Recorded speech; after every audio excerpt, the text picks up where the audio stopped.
Hello दोस्तों, कैसे आप सब लोग? सब बढ़िया रहो, ठीक है? बढ़िया से पढ़ाई करो, टेंशन वगैरह मत लो, एग्जाम्स बढ़िया ही जाएगी।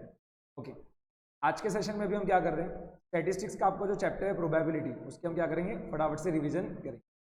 ये जो चैप्टर है आपका प्रोबेबिलिटी, इसका वेटेज अराउंड एग्जाम में रहता है 4 to 5 मार्क्स का।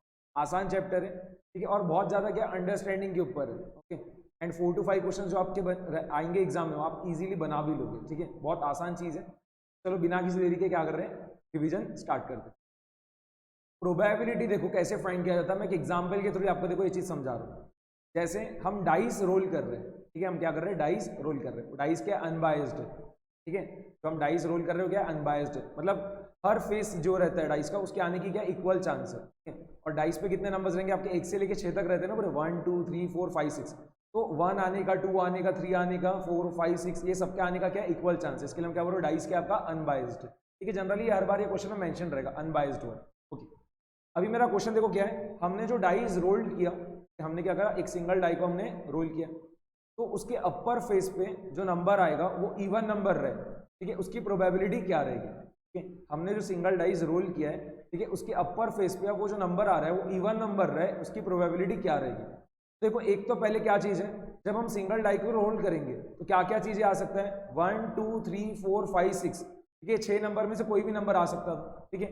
बट हमारे लिए फेवरेबल क्या चीज है, हमें क्या चाहिए था, अपर फेस पे इवन नंबर चाहिए था, तो हमारे लिए फेवरेबल क्या क्या चीज हो गई, 2 4 और 6, ठीक है। इवन नंबर कौन कौन से उसमें से, 2 4 और 6। यहाँ पे क्या हो गया, हम न्यूमरेटर में क्या लिखेंगे 3, डिनोमिनेटर में क्या लिखेंगे 6।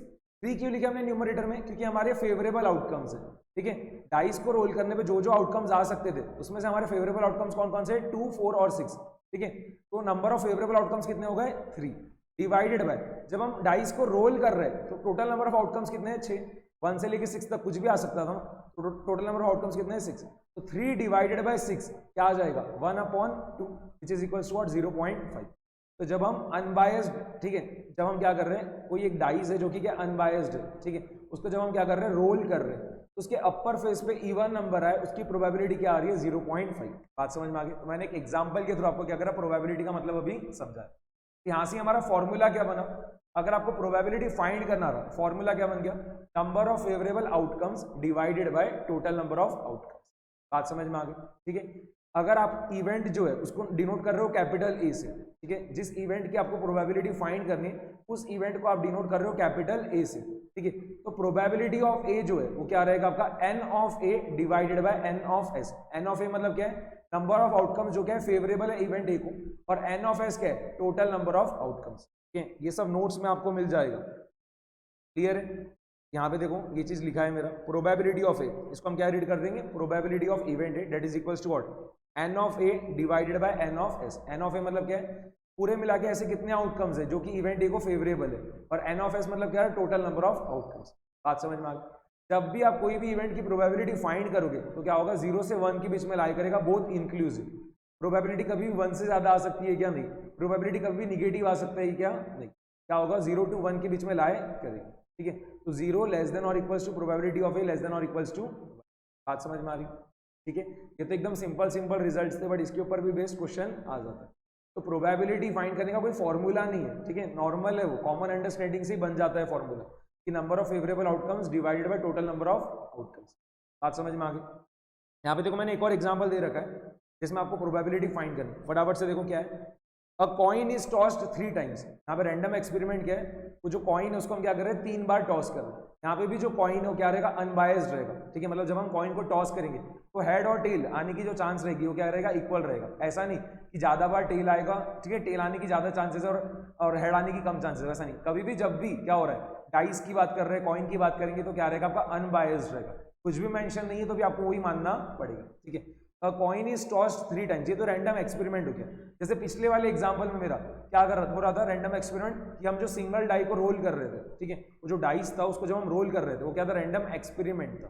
बात समझ में आ गई। यहाँ पे रैंडम एक्सपेरिमेंट क्या है, कॉइन को जब हम 3 बार टॉस कर रहे हैं वो क्या होगा, रैंडम एक्सपेरिमेंट। क्या पूछा है, probability of getting exactly 2 heads, probability of getting exactly 2 heads. तो यहाँ पे आप सबसे पहले क्या करो, जो सैंपल स्पेस है उसको लिख दो, ठीक है। तो जब आप कॉइन को 3 बार टॉस कर रहे हो तो आपके टोटल नंबर ऑफ आउटकम्स कितने आ सकते हैं? जब आप कॉइन को 3 बार टॉस कर रहे हो तो आपके टोटल नंबर ऑफ आउटकम्स कितने आ सकते हैं? फटाफट से देखो, कॉइन को आप 3 बार टॉस कर रहे हो तो क्या करो, ऐसे 3 डैश बना दो। क्या करना है? ऐसे 3 डैश बना देना।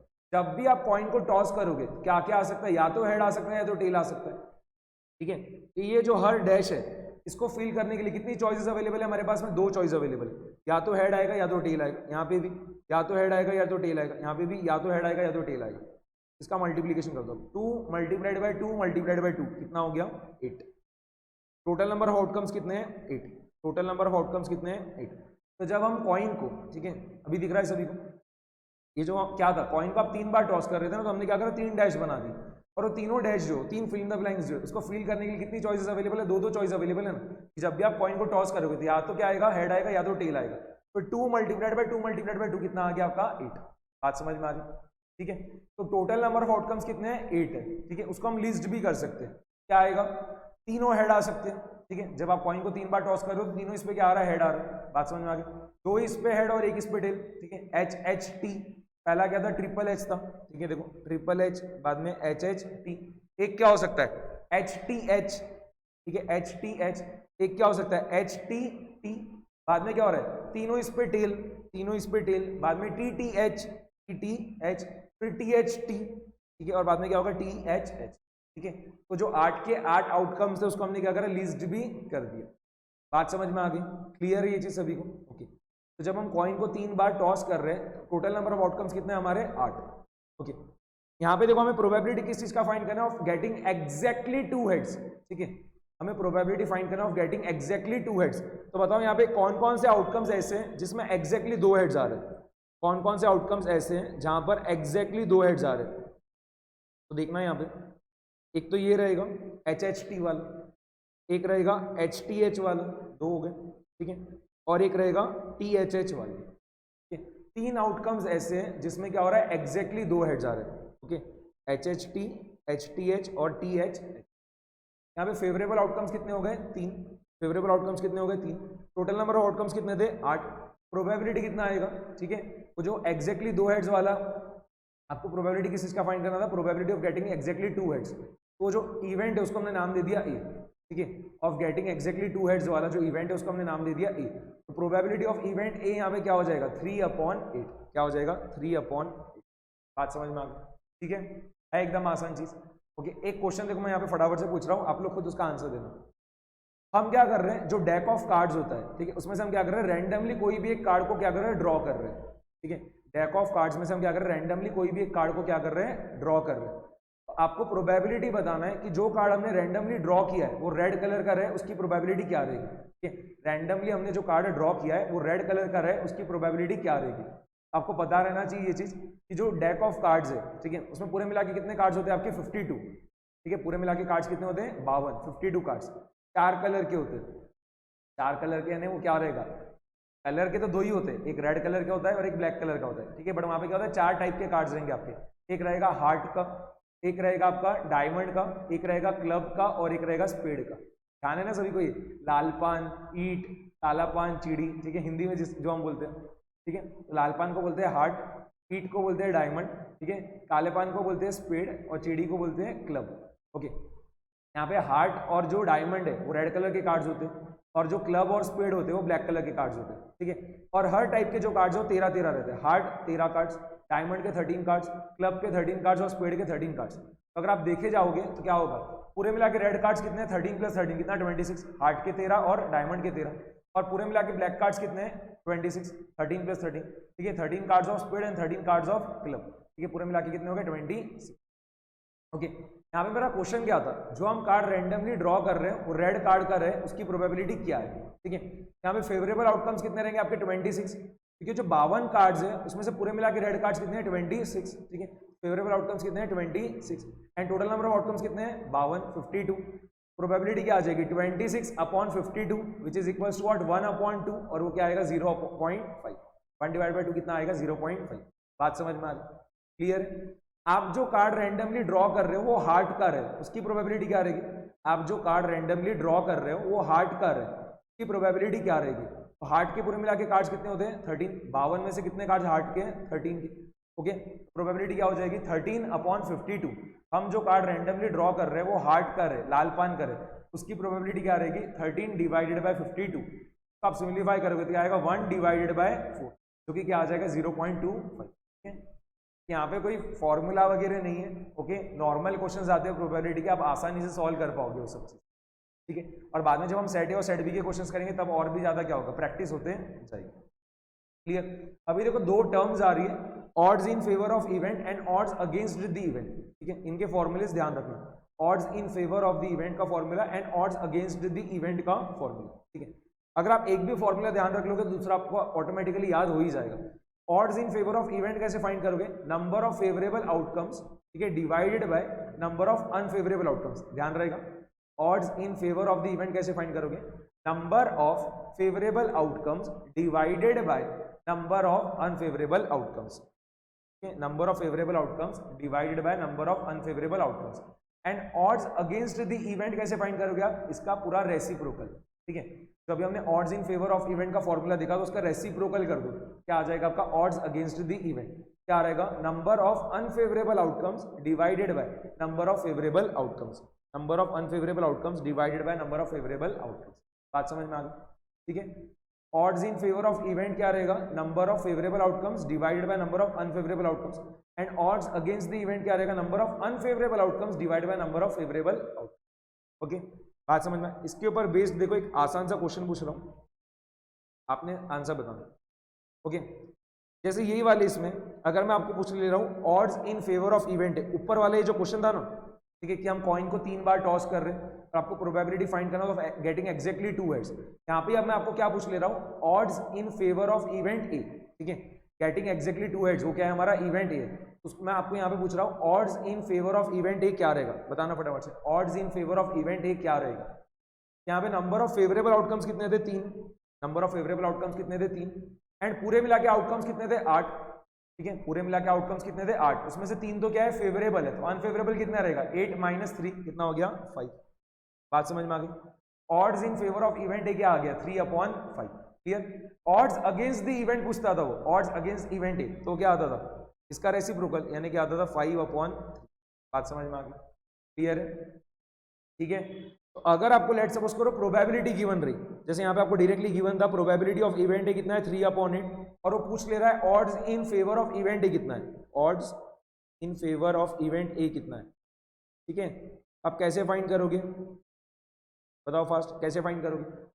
ये जो है फेवरेबल आउटकम्स, ये 3 क्या है फेवरेबल आउटकम्स है, और ये 8 क्या है टोटल नंबर ऑफ आउटकम्स है। फॉर्मूला क्या होता है ऑड्स इन फेवर का, number of favourable outcomes divided by number of unfavourable outcomes. Favourable outcomes तो आपको पता है ना 3 है, 3 लिख दो डिवाइडेड बाय, पूरे मिला के आउटकम्स कितने हैं 8 है, पूरे मिला के आउटकम्स कितने हैं 8 है, और फेवरेबल आउटकम्स कितने 3 है, तो अनफेवरेबल कितने रहेंगे 8 - 3 कितना हो गया 5, 3/। बात समझ में आ गई? ठीक है, इस टाइप के आसान आसान क्वेश्चंस भी एग्जाम में बन सकते। क्लियर? ठीक है, इसके बाद देखना, और अभी हम कुछ चीजें देख रहे हैं, जैसे अगर क्या हो रहा है प्रोबेबिलिटी ऑफ ए कॉम्प्लीमेंट पूछ लिया। ठीक है, प्रोबेबिलिटी ऑफ ए कॉम्प्लीमेंट पूछ लिया, और आपको प्रोबेबिलिटी ऑफ ए गिवन है, ध्यान से सुनो, आपको probability of event A given है, और आपको पूछ ले रहा है प्रोबेबिलिटी ऑफ ए कॉम्प्लीमेंट। ठीक है, प्रोबेबिलिटी ऑफ ए कॉम्प्लीमेंट, तो आप कैसे फाइंड करोगे 1 - probability of A. Probability of A complement is equal to what 1 - probability of A, या फिर इसको हम क्या बोल सकते हैं probability of event A plus probability of complement of event A that is equal to what 1। Probability of A plus probability of A dash that is equal to what 1। बात समझ में आ गई? ये भी बहुत आसान क्वेश्चन एग्जाम में पूछ सकता है। लेट सपोज करो आपको क्या बोल दिया उसने, प्रोबेबिलिटी ऑफ ए कितना है 2/5, प्रोबेबिलिटी ऑफ ए कितना है 2/5, और पूछ ले रहा है प्रोबेबिलिटी ऑफ ए कॉम्प्लीमेंट कितना रहेगा, प्रोबेबिलिटी ऑफ ए डैश कितना रहेगा, तो आप क्या करोगे 1 - 2/5, 1 - 2/5 कितना आ जाएगा 3/5। बात समझ में आ गई? ध्यान रहेगी ये चीजें सब नोट्स में आपको मिल जाएगी। ठीक है, जो भी चीजें मैं बोल रहा हूँ सब नोट्स में मिल जाएंगी, क्वेश्चंस में तभी की तभी बना के आपको बताते हैं। एक और चीज ध्यान रखो, अगर आपको 2 इवेंट्स गिवन है, आपको 2 इवेंट्स गिवन है, कौन कौन से ए और बी। ठीक है, और आपको क्या करना है इनके यूनियन का प्रोबेबिलिटी फाइंड करना है। ये जो 2 इवेंट्स है ए और बी, इनके यूनियन का प्रोबेबिलिटी फाइंड करना है। कैसे फाइंड करोगे, probability of A union B is equals to what, probability of A plus probability of B minus probability of A intersection B. इस टाइप का सेम फॉर्मूला हम सेट्स में देखते हैं, ठीक है। सेट्स में हमने जो चीज पढ़ा होगा वो बहुत सारी चीजें आपकी प्रोबेबिलिटी में काम में आती है। जैसे हमने सेट्स में पढ़ा था ना, n of A union B is equals to what, N of A plus n of B minus n of A intersection B. सिर्फ एन की जगह यहाँ पे क्या आ जा रहा है, P. Probability of A union B is equals to what, probability of A plus probability of B minus probability of A intersection. ध्यान रहेगा। अब यहाँ पे से देखो बहुत सारी चीजें और बनते जाएगी। जैसे लेट सपोज करो क्वेश्चन में क्या दिए हुआ है कि आपके जो दो इवेंट्स है ना, ए और बी, वो क्या है, म्यूचुअली एक्सक्लूसिव है। वो जो दो इवेंट्स है ए और बी, वो क्या है, म्यूचुअली एक्सक्लूसिव है। म्यूचुअली एक्सक्लूसिव का मतलब क्या है, इंटरसेक्शन का प्रोबेबिलिटी क्या आएगा, जीरो आएगा। वो जो दो इवेंट्स है उनके इंटरसेक्शन का प्रोबेबिलिटी क्या आएगा, जीरो। तो probability of A intersection B क्या हो जाएगा, zero. Probability of A intersection B क्या हो जाएगा, जीरो। और जब आप probability of A intersection B की जगह जीरो पुट कर दोगे तो क्या होगा, probability of A union B is equals to what, probability of A plus probability of B. बात समझ में आ गई? ओके, सेम चीज पूरी की पूरी लिखी हुई। अगर आपको बोला है कि जो आपके दो इवेंट्स है ए और बी, वो क्या है, एग्जॉस्टिव है, ठीक है। आपके जो दो इवेंट्स है ए और बी, वो क्या है, एग्जॉस्टिव है। इसका मतलब क्या होता है, probability of A union B that should be equals to what, 1, ठीक है। इसका मतलब क्या हो रहा है, जो आप रैंडम एक्सपेरिमेंट कंडक्ट कर रहे हो उसमें पक्की बात है, या तो इवेंट ए ऑकर होगा या तो इवेंट बी ऑकर होगा, ठीक है। दोनों में से कोई ना कोई इवेंट तो ऑकर होने ही वाला है, ठीक है। या तो इवेंट ए या तो इवेंट बी या फिर दोनों ऑकर हो जाएंगे, ठीक है। बट कोई तीसरा इवेंट ऑकर नहीं हो सकता। बात समझ में आ रही? इसके लिए हम क्या बोल रहे हैं, probability of A union B क्या आएगा, 1। अगर आपके जो दो इवेंट्स है ए और बी, वो क्या है, एग्जॉस्टिव इवेंट्स है, तो उस केस में probability of A union B क्या आएगा, 1। बात समझ में आ रही? अगर आपके जो दो इवेंट्स है ए और बी, वो म्यूचुअली एक्सक्लूसिव भी और साथ में एग्जॉस्टिव भी है, म्यूचुअली एक्सक्लूसिव भी और साथ में एग्जॉस्टिव भी है, तो क्या हो जाएगा, probability of A union B is equals to what, probability of A plus probability of B equals to. बात समझ में आ गई? ठीक है, ये तो पता है हमें कि probability of A union B क्या रहेगा, probability of A plus probability of B. अगर आपके दो इवेंट्स म्यूचुअली एक्सक्लूसिव है तो probability of A union B क्या रहेगा, probability of A plus probability of B. और अगर आपके दो इवेंट्स एग्जॉस्टिव है तो probability of A union B क्या रहता है, 1। इसके लिए हम क्या बोल रहे हैं, अगर आपके दो इवेंट्स म्यूचुअली एक्सक्लूसिव और एग्जॉस्टिव दोनों साथ में है तो क्या बोलोगे आप, probability of A union B is equals to probability of A plus probability of B equals to 1। Clear? ध्यान रहेगा। अगर आपके दो इवेंट जो है ए और बी, वो क्या है, इक्वली लाइकली है, ठीक है। आपके जो दो इवेंट्स है ए और बी, वो क्या है, इक्वली लाइकली है। इसका मतलब भी क्या है, वो दो इवेंट्स के आपके इक्वी प्रोबेबल इवेंट्स है, उन दोनों इवेंट्स की प्रोबेबिलिटी क्या रहेगी, सेम रहेगी। बात समझ में आ रहा है? Probability of A equals to probability of B. जैसे अगर आप डेक ऑफ कार्ड्स में से क्या कर रहे हो, रैंडमली कोई कार्ड ड्रॉ कर रहे हो, तो आपको प्रोबेबिलिटी फाइंड करना है कि जो आपने कार्ड ड्रॉ किया है वो रेड कलर का है। प्रोबेबिलिटी हमने जस्ट अभी फाइंड की थी, क्या आया था, 0.5।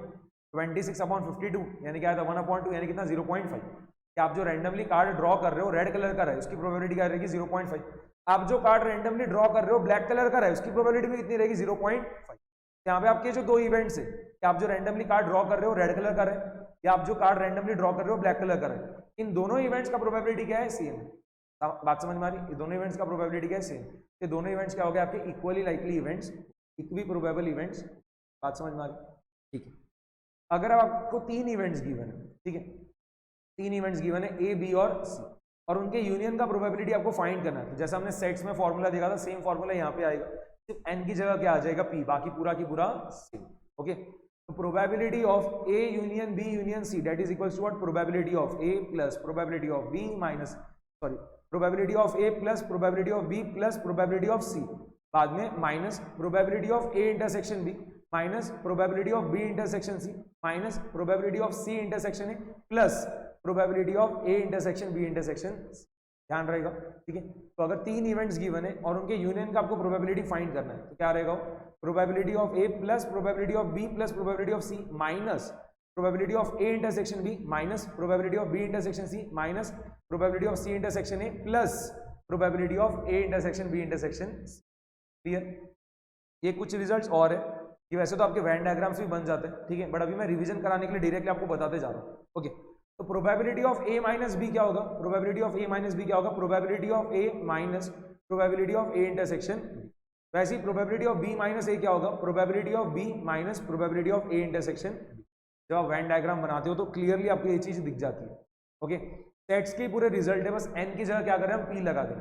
सेट्स में पूरे रिजल्ट हमने देख रखे, सिर्फ क्या कर रहे हैं, एन की जगह पी लगाते जा रहे हैं। और रेगुलर क्लास में हमने पूरा वेन डायग्राम वगैरह बना के इसको पूरा देखा था, अभी सिर्फ रिवीजन करा रहा हूँ, इसके लिए फटाफट से क्या कर रहा हूँ, सिर्फ रिजल्ट्स को हम क्या कर रहे हैं फटाफट से देख ले रहे हैं। ओके, आगे देखना, probability of A complement union B complement, probability of A complement union B complement, ये क्या होगा 1 minus probability of A intersection B. ठीक है, probability of A complement union B complement क्या होगा 1 minus probability of A intersection B.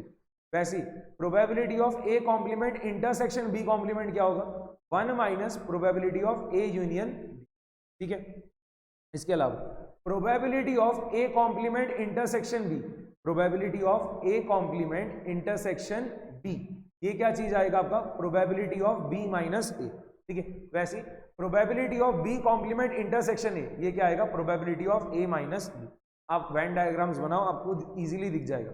तो ये मेरा कोई रिकमेंडेशन नहीं कि आप इसको याद करके जाओ, ठीक है, बट अगर आप इतनी बार वो चीज कर लेते हो और मन की मन में अगर आप वेन डायग्राम बनाते जाओगे तो आपको क्या होगा, मन की मन में आप सोचते जाओगे क्या रिजल्ट आने वाला है।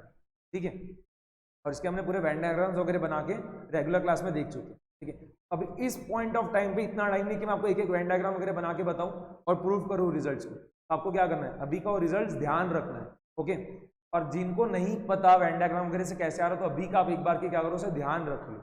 ओके, और अगर आपको पूछना ही है, ठीक है, समझना ही कैसे आएगा वेन डायग्राम वगैरह का, तो आप लोग क्या कर सकते हो, मुझे व्हाट्सएप वगैरह कर देना, टेलीग्राम पे डाउट पूछ लेना, मैं आपको बता भी दूंगा। ठीक है, क्या देखो एक बता दे रहा हूँ जिससे स्टूडेंट को ये ना लगे कि कैसे आ रहे रिजल्ट्स।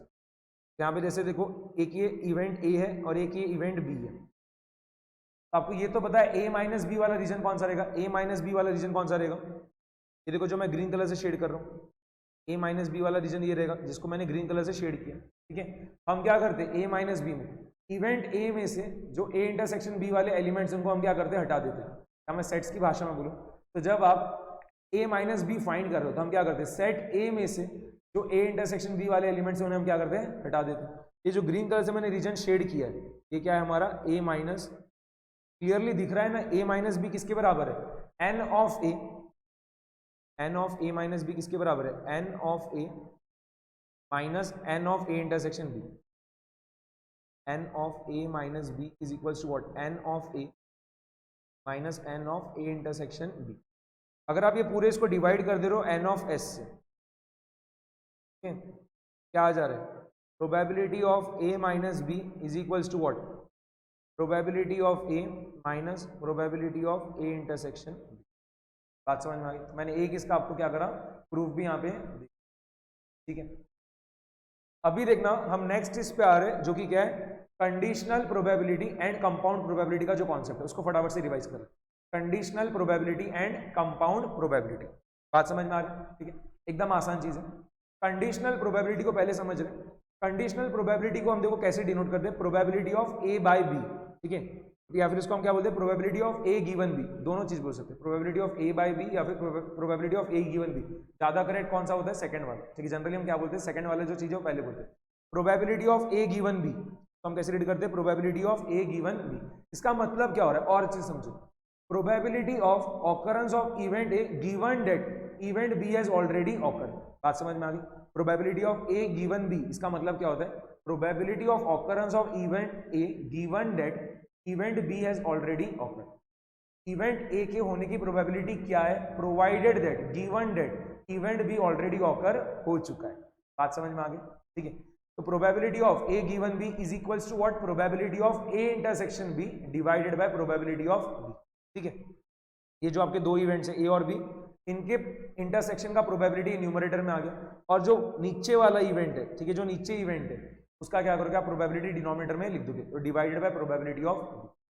ध्यान रहेगी चीज। ठीक है, तो probability of A given B is equals to what, probability of A intersection B divided by probability of. Clear. ठीक है, वैसे ही probability of B given A क्या होगा, probability of B given A probability of A intersection B divided by probability of A. ठीक है, probability of A intersection B divided by probability of. बात समझ में आ रही है। ठीक है, ओके, जैसे देखो यहाँ पे मैंने एक एग्जांपल दिया, उसके थ्रू हम क्या कर रहे हैं, कंडीशनल प्रोबेबिलिटी का जो कॉन्सेप्ट है उसको और क्या कर रहे हैं, अच्छे से रिवाइज कर लिया। किस टाइप के क्वेश्चन एग्जाम में पूछ सकता हो कंडीशनल प्रोबेबिलिटी से रिलेटेड, के लिए क्या करा, मैंने आपको एक एग्जांपल दे दिया, फटाफट से रीड करो। What is the probability that the card drawn is of heart given that the card drawn is of red colour. ठीक है, समझिए ये चीज क्या हो रहा है, क्वेश्चन में क्या बोल रहा है वो, आपको प्रोबेबिलिटी फाइंड करना है कि जो कार्ड हम ड्रॉ कर रहे हैं, जो कार्ड हम रैंडमली ड्रॉ कर रहे हैं, वो क्या होना चाहिए, हार्ट का रहना चाहिए, लालपन का रहना चाहिए। गिवन डेट क्या चीज ऑलरेडी ऑकर हो चुकी है, जो कार्ड हमने रैंडमली ड्रॉ किया है वो क्या है, रेड कलर का, ये ऑलरेडी हमें पता है, ठीक है। जो कार्ड हमने रैंडमली ड्रॉ किया है वो रेड कलर का है, ये चीज हमें ऑलरेडी पता है। अब वो पूछ रहा है कि वो हार्ट का रहे, लाल पान का रहे, उसकी प्रोबेबिलिटी क्या रहेगी, ठीक है। कितनी आसान चीज होगी। वो फॉर्मूला भी जाने दो, ये फॉर्मूला अगर आपको नहीं भी पता रहा तो भी कुछ भी फर्क नहीं पड़ता। ये जो फॉर्मूला है ये अगर आपको नहीं भी पता रहा तो भी कुछ फर्क नहीं पड़ रहा। देखो हम कैसे बिना फॉर्मूले के सॉल्व करते हैं। हमने जो रैंडमली कार्ड ड्रॉ किया वो रेड कलर का है ना, ठीक है। और पूरे मिला के रेड कलर के कार्ड्स कितने होते हैं, पूरे मिला के रेड कलर के कार्ड्स कितने होते हैं, 20। बात समझ में आ गई, ठीक है। एंड अब हमने जो कार्ड रैंडमली ड्रॉ किया वो रेड कलर का है, उसमें से हार्ट के कार्ड्स कितने रहेंगे, लाल पान के कार्ड्स कितने रहेंगे, 13। आंसर क्या हो गया, 13/26 is equal to 1 divided by 2, यानी कितना आएगा, 0. बात समझ में आ गई। हमने तो फॉर्मूला यूज किया ही नहीं, बिना इसके आंसर आ। बात समझ में आ गई। क्योंकि हमें ये तो चीज पता है कि जो कार्ड हम रैंडमली ड्रॉ कर रहे हो रेड कलर का है, और पूरे मिला के रेड कलर के कार्ड्स कितने होते हैं, 26। तो आप क्या करोगे, डिनोमिनेटर में लिख दोगे 26, ठीक है। आपको प्रोबेबिलिटी किस चीज का चाहिए था कि जो कार्ड आप ड्रॉ कर रहे हो हार्ट का रहे, लाल पान का रहे, ठीक है। एंड अब वो जो कार्ड है, ठीक है, जो कार्ड वो हमने रैंडमली ड्रॉ किया वो रेड कलर का है, ठीक है। अब वो जो रेड कलर का कार्ड है इतना तो हमें पता है, अब उसमें से वो हार्ट का रहे, ठीक है। रेड कलर के तो पूरे कार्ड्स कितने होते हैं, 26। पूरे मिला के रेड कलर के कार्ड्स कितने होते हैं, 26। उसमें से लाल पान के कार्ड्स कितने रहेंगे, हार्ट के कार्ड्स कितने रहेंगे, 13, ओके। न्यूमरेटर में हमने क्या लिख दिया, 13। बात समझ में आ गई। 13/26 कितना हो गया, 1/2, यानी कितना आ गया, 0.5। बात समझ में आ गई। वही आंसर है 1/2, जो कि क्या आएगा आपका 0. क्लियर। अगर आप फॉर्मूले से भी करोगे तो भी क्या आएगा, सेम ही आंसर आएगा। जैसे अगर मैंने क्या करा कि जो कार्ड हम ड्रॉ कर रहे हैं वो हार्ट का रहे, लाल पान का रहे, उस इवेंट को मैंने नाम दे दिया इवेंट ए, ठीक है। उस इवेंट को हमने क्या नाम दे दिया, इवेंट ए, ठीक है। और जो कार्ड हमने ड्रॉ किया है वो रेड कलर का है, उस इवेंट को हमने नाम दे दिया इवेंट बी, उस इवेंट को हमने नाम दे दिया इवेंट बी, ठीक है। तो इसको हम लिखेंगे कैसे, probability of A given B, probability of A given B, ठीक है। तो क्या हो जाएगा, probability of A intersection B divided by probability of B, probability of A intersection B divided by probability of B, ठीक है। Probability of A intersection B क्या रहेगा यहाँ पे, probability of A intersection B क्या रहेगा, 13/52, 13/52। रेड कलर के cards कितने होते हैं, 26। रेड कलर के कार्ड्स कितने होते हैं, 26। देखो यहाँ पे मैं लिख के बता दे रहा हूँ, रेड कलर के जो कार्ड्स है वो कितने होते हैं, 20 में से क्या रहेगा, 13 कार्ड्स रहेंगे हार्ट के एंड 13 कार्ड्स रहेंगे डायमंड के, ठीक है। बात समझ में आ रही। एंड हार्ट के कार्ड्स कितने रहेंगे, 13। तो जब आप ये दोनों इवेंट्स की जब आप ये दोनों इवेंट्स के इंटरसेक्शन फाइंड करोगे, ठीक है, जो इवेंट ए है और जो इवेंट बी है उसका जब आप इंटरसेक्शन फाइंड करोगे, इवेंट ए क्या है, जो कार्ड ड्रॉ कर रहे हो हार्ट का होना चाहिए, इवेंट बी क्या है, जो कार्ड ड्रॉ कर रहे हो रेड कलर का होना चाहिए। इन दोनों का जब आप इंटरसेक्शन फाइंड करोगे तो इंटरसेक्शन क्या आएगा, हार्ट। ये दोनों में कॉमन क्या है, हार्ट। रेड कलर के कार्ड्स में भी क्या होगा, हार्ट और डायमंड आएगा ना, और हार्ट तो है ही आपका, ठीक है। दूसरे इवेंट में क्या है, हार्ट ही है, दोनों का इंटरसेक्शन क्या आएगा, हार्ट आएगा। तो probability of A intersection B कितना आएगा, 13/52 एंड प्रोबेबिलिटी ऑफ बी कितना आएगा, 26/52।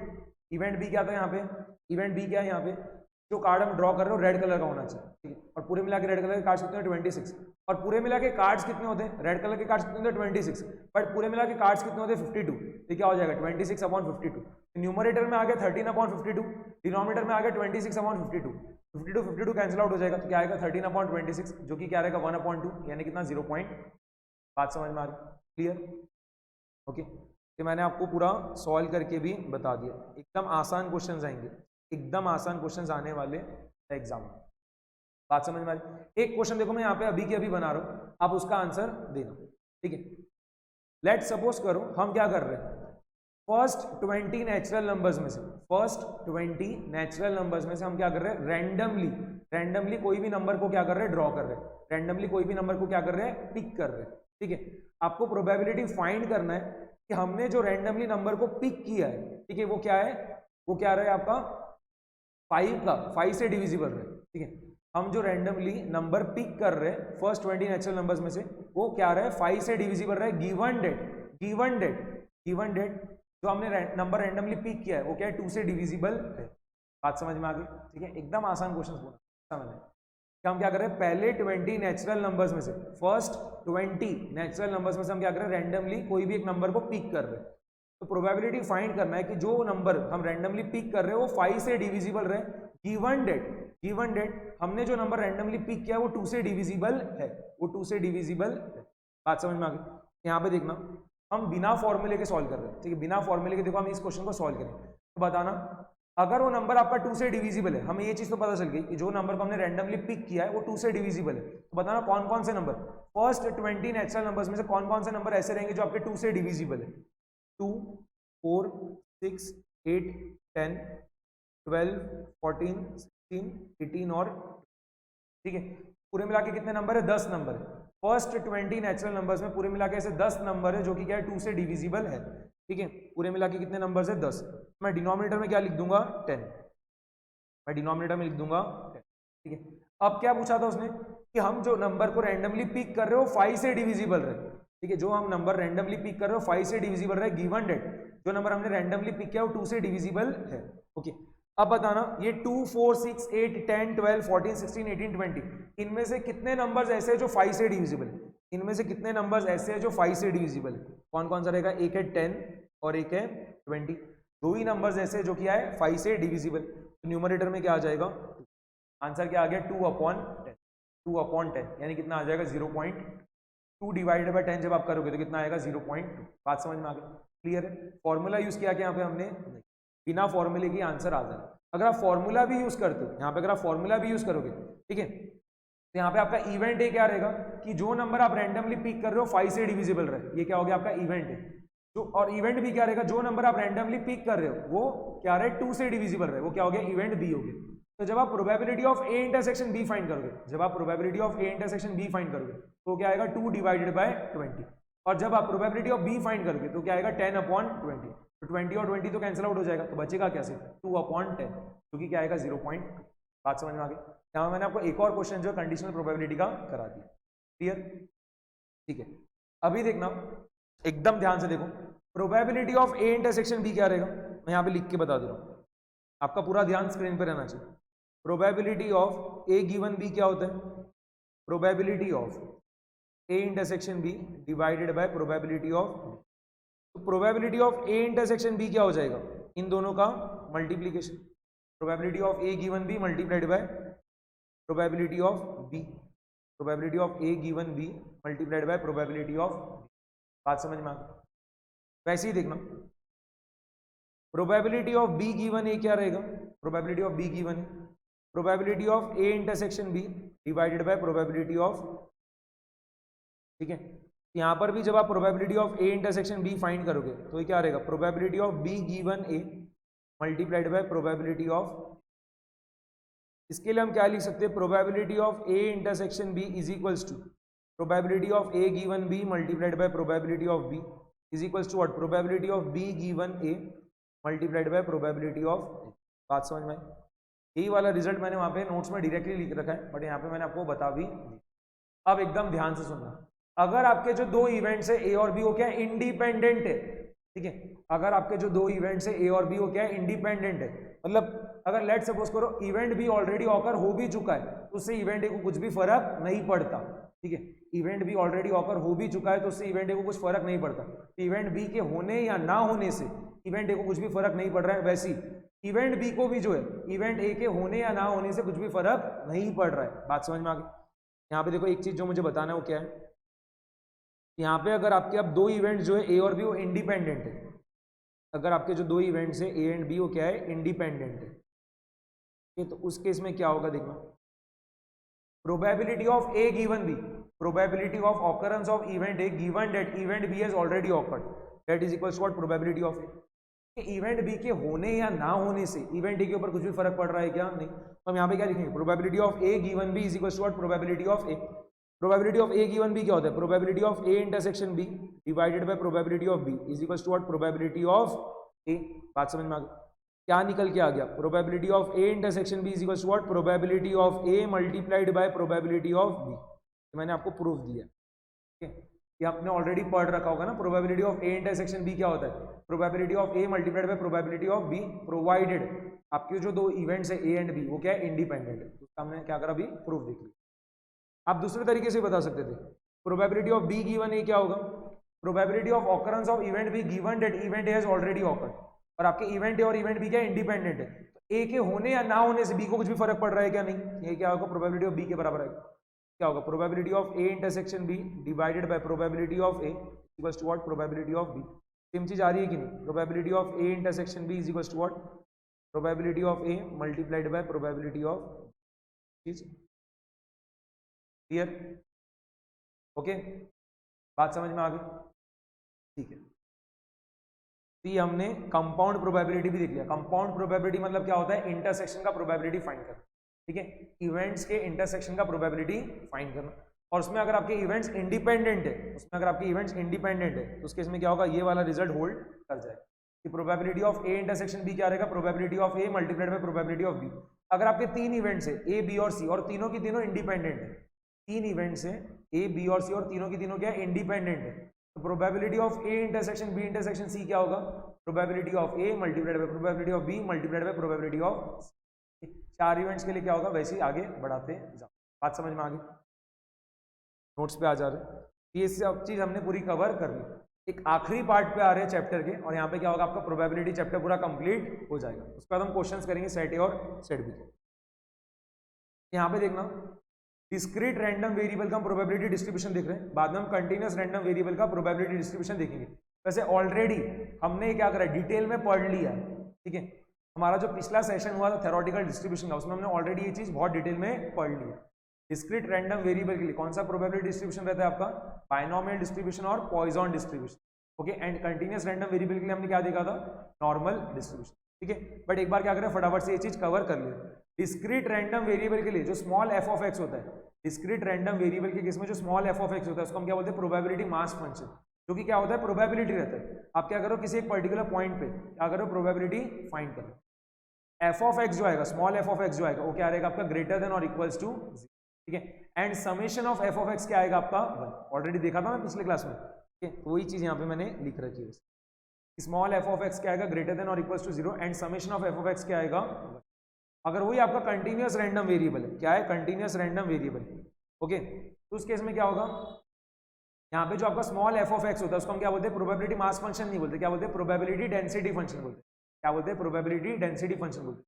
तो भी यहाँ पे भी क्या होगा, वही सेम चीज, एफ ऑफ एक्स जो है that will be what, greater than और equals to 0। Small F of X जो क्या रहेगा, ग्रेटर देन और इक्वल्स टू 0। बट यहाँ पे समेशन की जगह क्या यूज करते हैं, कंटिन्यूअस रैंडम वेरिएबल के केस में समेशन की जगह क्या यूज करेंगे, इंटीग्रेशन यूज करेंगे। Integral of F of x D X क्या आएगा आपका 1 आएगा, integral of F of x D X क्या आएगा 1 आएगा, ठीक है। वही अगर आपको क्या हो रहा है, दो नंबर्स के बीच में प्रोबेबिलिटी फाइंड करना है, आपको क्या करना है, दो नंबर्स के बीच में प्रोबेबिलिटी फाइंड करना है, ठीक है। कि जो आपका कंटिन्यूअस रैंडम वेरिएबल है वो ए या बी के बीच में वैल्यू अटेन करे, उसकी प्रोबेबिलिटी क्या रहेगी, ठीक है। जो आपका कंटिन्यूअस रैंडम वेरिएबल है वो ए या बी के बीच में वैल्यू अटेन करे, उसकी प्रोबेबिलिटी क्या रहेगी। अगर आपको ये फाइंड करने को आ जाता है तो आप कैसे फाइंड करोगे, integral of F of x D x lower limit a upper limit b, ठीक है। Integral of F of x D x lower limit a upper limit, बात समझ में आ रही। अब हम देखो आ रहे हैं expected value and variance. Expected value का मतलब क्या होता है, मीन, ठीक है, अरिथमेटिक मीन, एवरेज, ये अलग अलग नाम है, ठीक है। तो मीन को ही हम क्या बोलते हैं, एक्सपेक्टेड वैल्यू बोलते हैं, एवरेज को ही हम क्या करते हैं, एक्सपेक्टेड वैल्यू बोलते हैं। बात समझ में आती, तो एक्सपेक्टेड वैल्यू एंड वेरिएंस। पहले हम डिस्क्रीट रैंडम वेरिएबल का देख लेते हैं, बाद में हम कंटिन्यूअस रैंडम वेरिएबल का लिए भी देख लेंगे।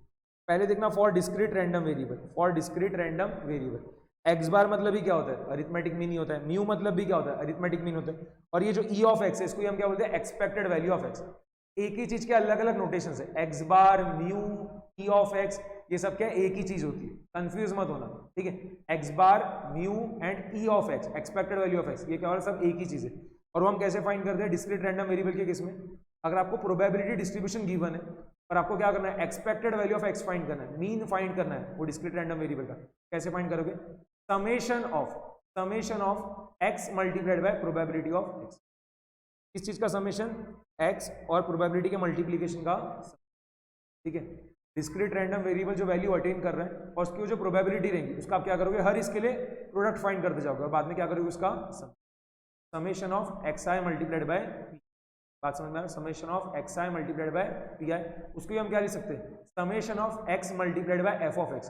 प्रोबेबिलिटी को हम क्या डिनोट करते हैं, F of x, small F of x. Probability को हम किससे डिनोट कर सकते हैं, स्मॉल एफ ऑफ एक्स। क्या हो जाएगा, summation of X I multiplied by F of X I. यहाँ पे नॉर्मल क्या लिख दोगे, summation of x multiplied by F of X. बात समझ में आ गई। क्लियर? वेरिएंस कैसे फाइंड करोगे? वेरिएंस सिग्मा स्क्वायर होता है, जैसे स्टैंडर्ड डिविएशन को हम डिनोट करते हैं सिग्मा से, तो वेरिएंस क्या होता है? स्टैंडर्ड डिविएशन का स्क्वायर। तो वेरिएंस का आपका एक और नोटेशन क्या रहेगा? Sigma square. या फिर आप क्या लिखोगे? वी ऑफ एक्स भी लिख सकते हो, ये जो लिखे हुआ है वी ऑफ एक्स, या फिर आप ऐसा भी लिखते हो बहुत बार VAR ऑफ एक्स, ये भी क्या हो रहा है? Variance of X. बात समझ में आ गई? वेरिएंस ऑफ एक्स कैसे फाइंड किया जाता है? ई, क्या लिखोगे? ई देन ब्रैकेट में एक्स माइनस म्यू का होल। बात समझ में आ गई? एक्सपेक्टेड वैल्यू किस चीज का? एक्स माइनस म्यू के होल स्क्वायर का एक्सपेक्टेड वैल्यू। इसको हम क्या रीड करते हैं? एक्स माइनस म्यू, इसके पूरे इसका होल स्क्वायर, उसका एक्सपेक्टेड वैल्यू, वही क्या होता है आपका? Variance of X. ठीक है, expected value of X minus mu का whole square that is equal to what? Variance of X. इसको ही जब आप थोड़ा सिंप्लीफाई कर ली तो क्या आ जाता है? Expected value of X square minus X bar का square. Expected value of X square minus X bar का स्क्वायर। एक्स बार मतलब क्या होता है? Mu. Okay, expected value of X square minus X bar का स्क्वायर। एक्स बार का square मतलब क्या? म्यू का स्क्वायर लिख सकते। Okay, and expected value of X square क्या ऐसे फाइंड करोगे आप? Summation of X square multiplied by F of x. Expected value of X square कैसे फाइंड करोगे? समेशन किस चीज का? X square multiplied by F of x. Okay, बात समझ में आ गई? क्लियर? ध्यान रहेगी ये चीज पूरी।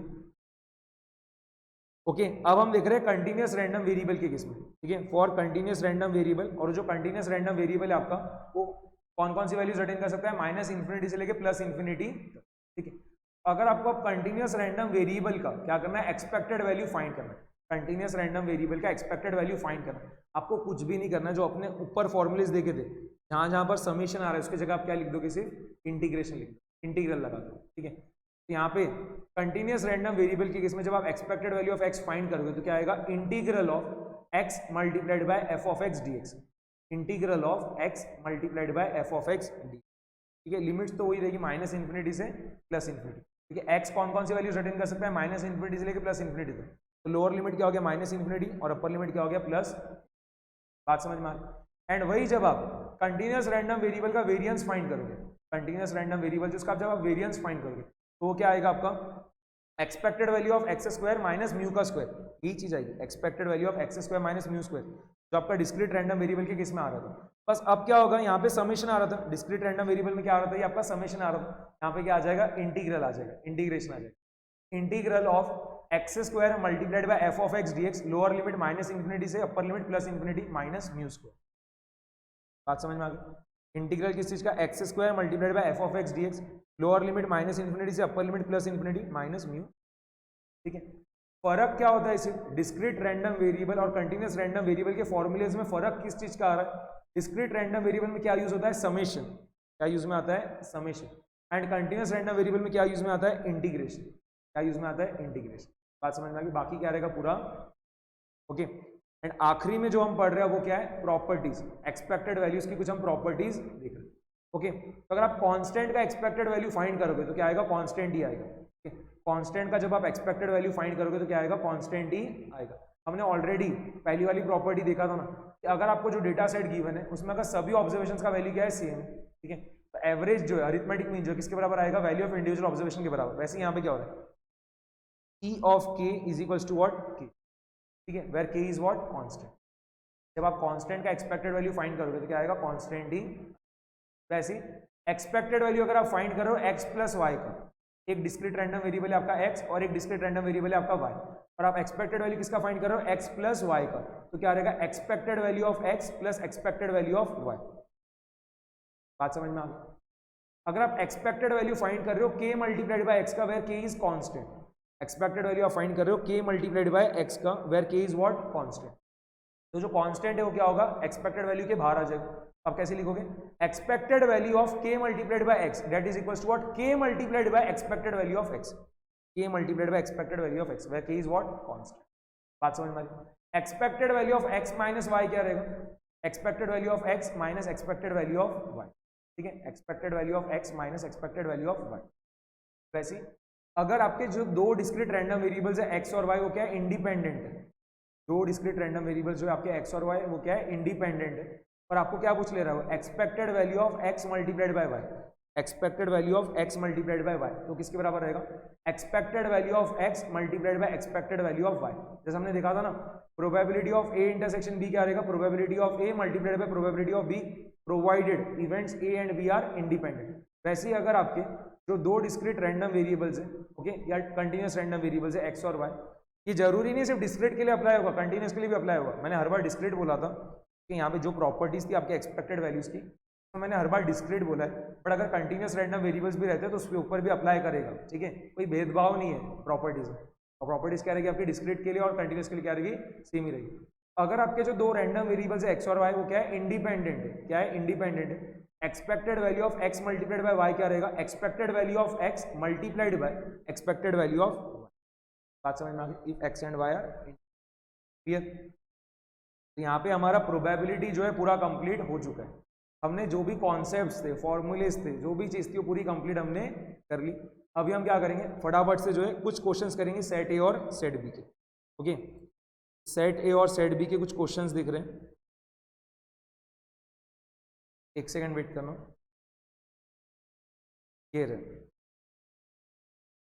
ये तो पहले देखो सेट ए के क्वेश्चंस दिख रहे हैं, सेट ए के क्वेश्चंस। मैं रैंडमली कोई भी क्वेश्चन उठा रहा हूं। Question number 5, question number 5, an event that can be split into further events is known as, ठीक है, ऐसा इवेंट जिसको आप क्या कर रहे हो, फर्दर इवेंट्स में स्प्लिट कर पा रहे हो, उस इवेंट को हम क्या बोलते हैं, कंपोजिट इवेंट, ठीक है। एकदम ही छोटी छोटी चीजें थी, इसके लिए नोट्स में लिखा नहीं, बट क्या हो रहा है वो आपका सेट ए के क्वेश्चन में कवर हो जाए। ओके, जैसे फोर्थ वाला जो क्वेश्चन है, an experiment is known to be random if the results of the experiment, जैसे मैंने आपको क्या बोला था, कॉइन को जब हम 3 बार टॉस कर रहे हैं तो क्या है, हमारा रैंडम एक्सपेरिमेंट है। जब हम सिंगल डाइस को रोल कर रहे हो तो वो भी क्या रैंडम एक्सपेरिमेंट है। तो जब मैं कॉइन को टॉस कर रहा हूँ या डाइस को मैं रोल कर रहा हूँ तो मुझे क्या पता है कि क्या आने वाला है, ठीक है, सर्टेनिटी के साथ मुझे पता है कि क्या आने वाला है, ठीक है।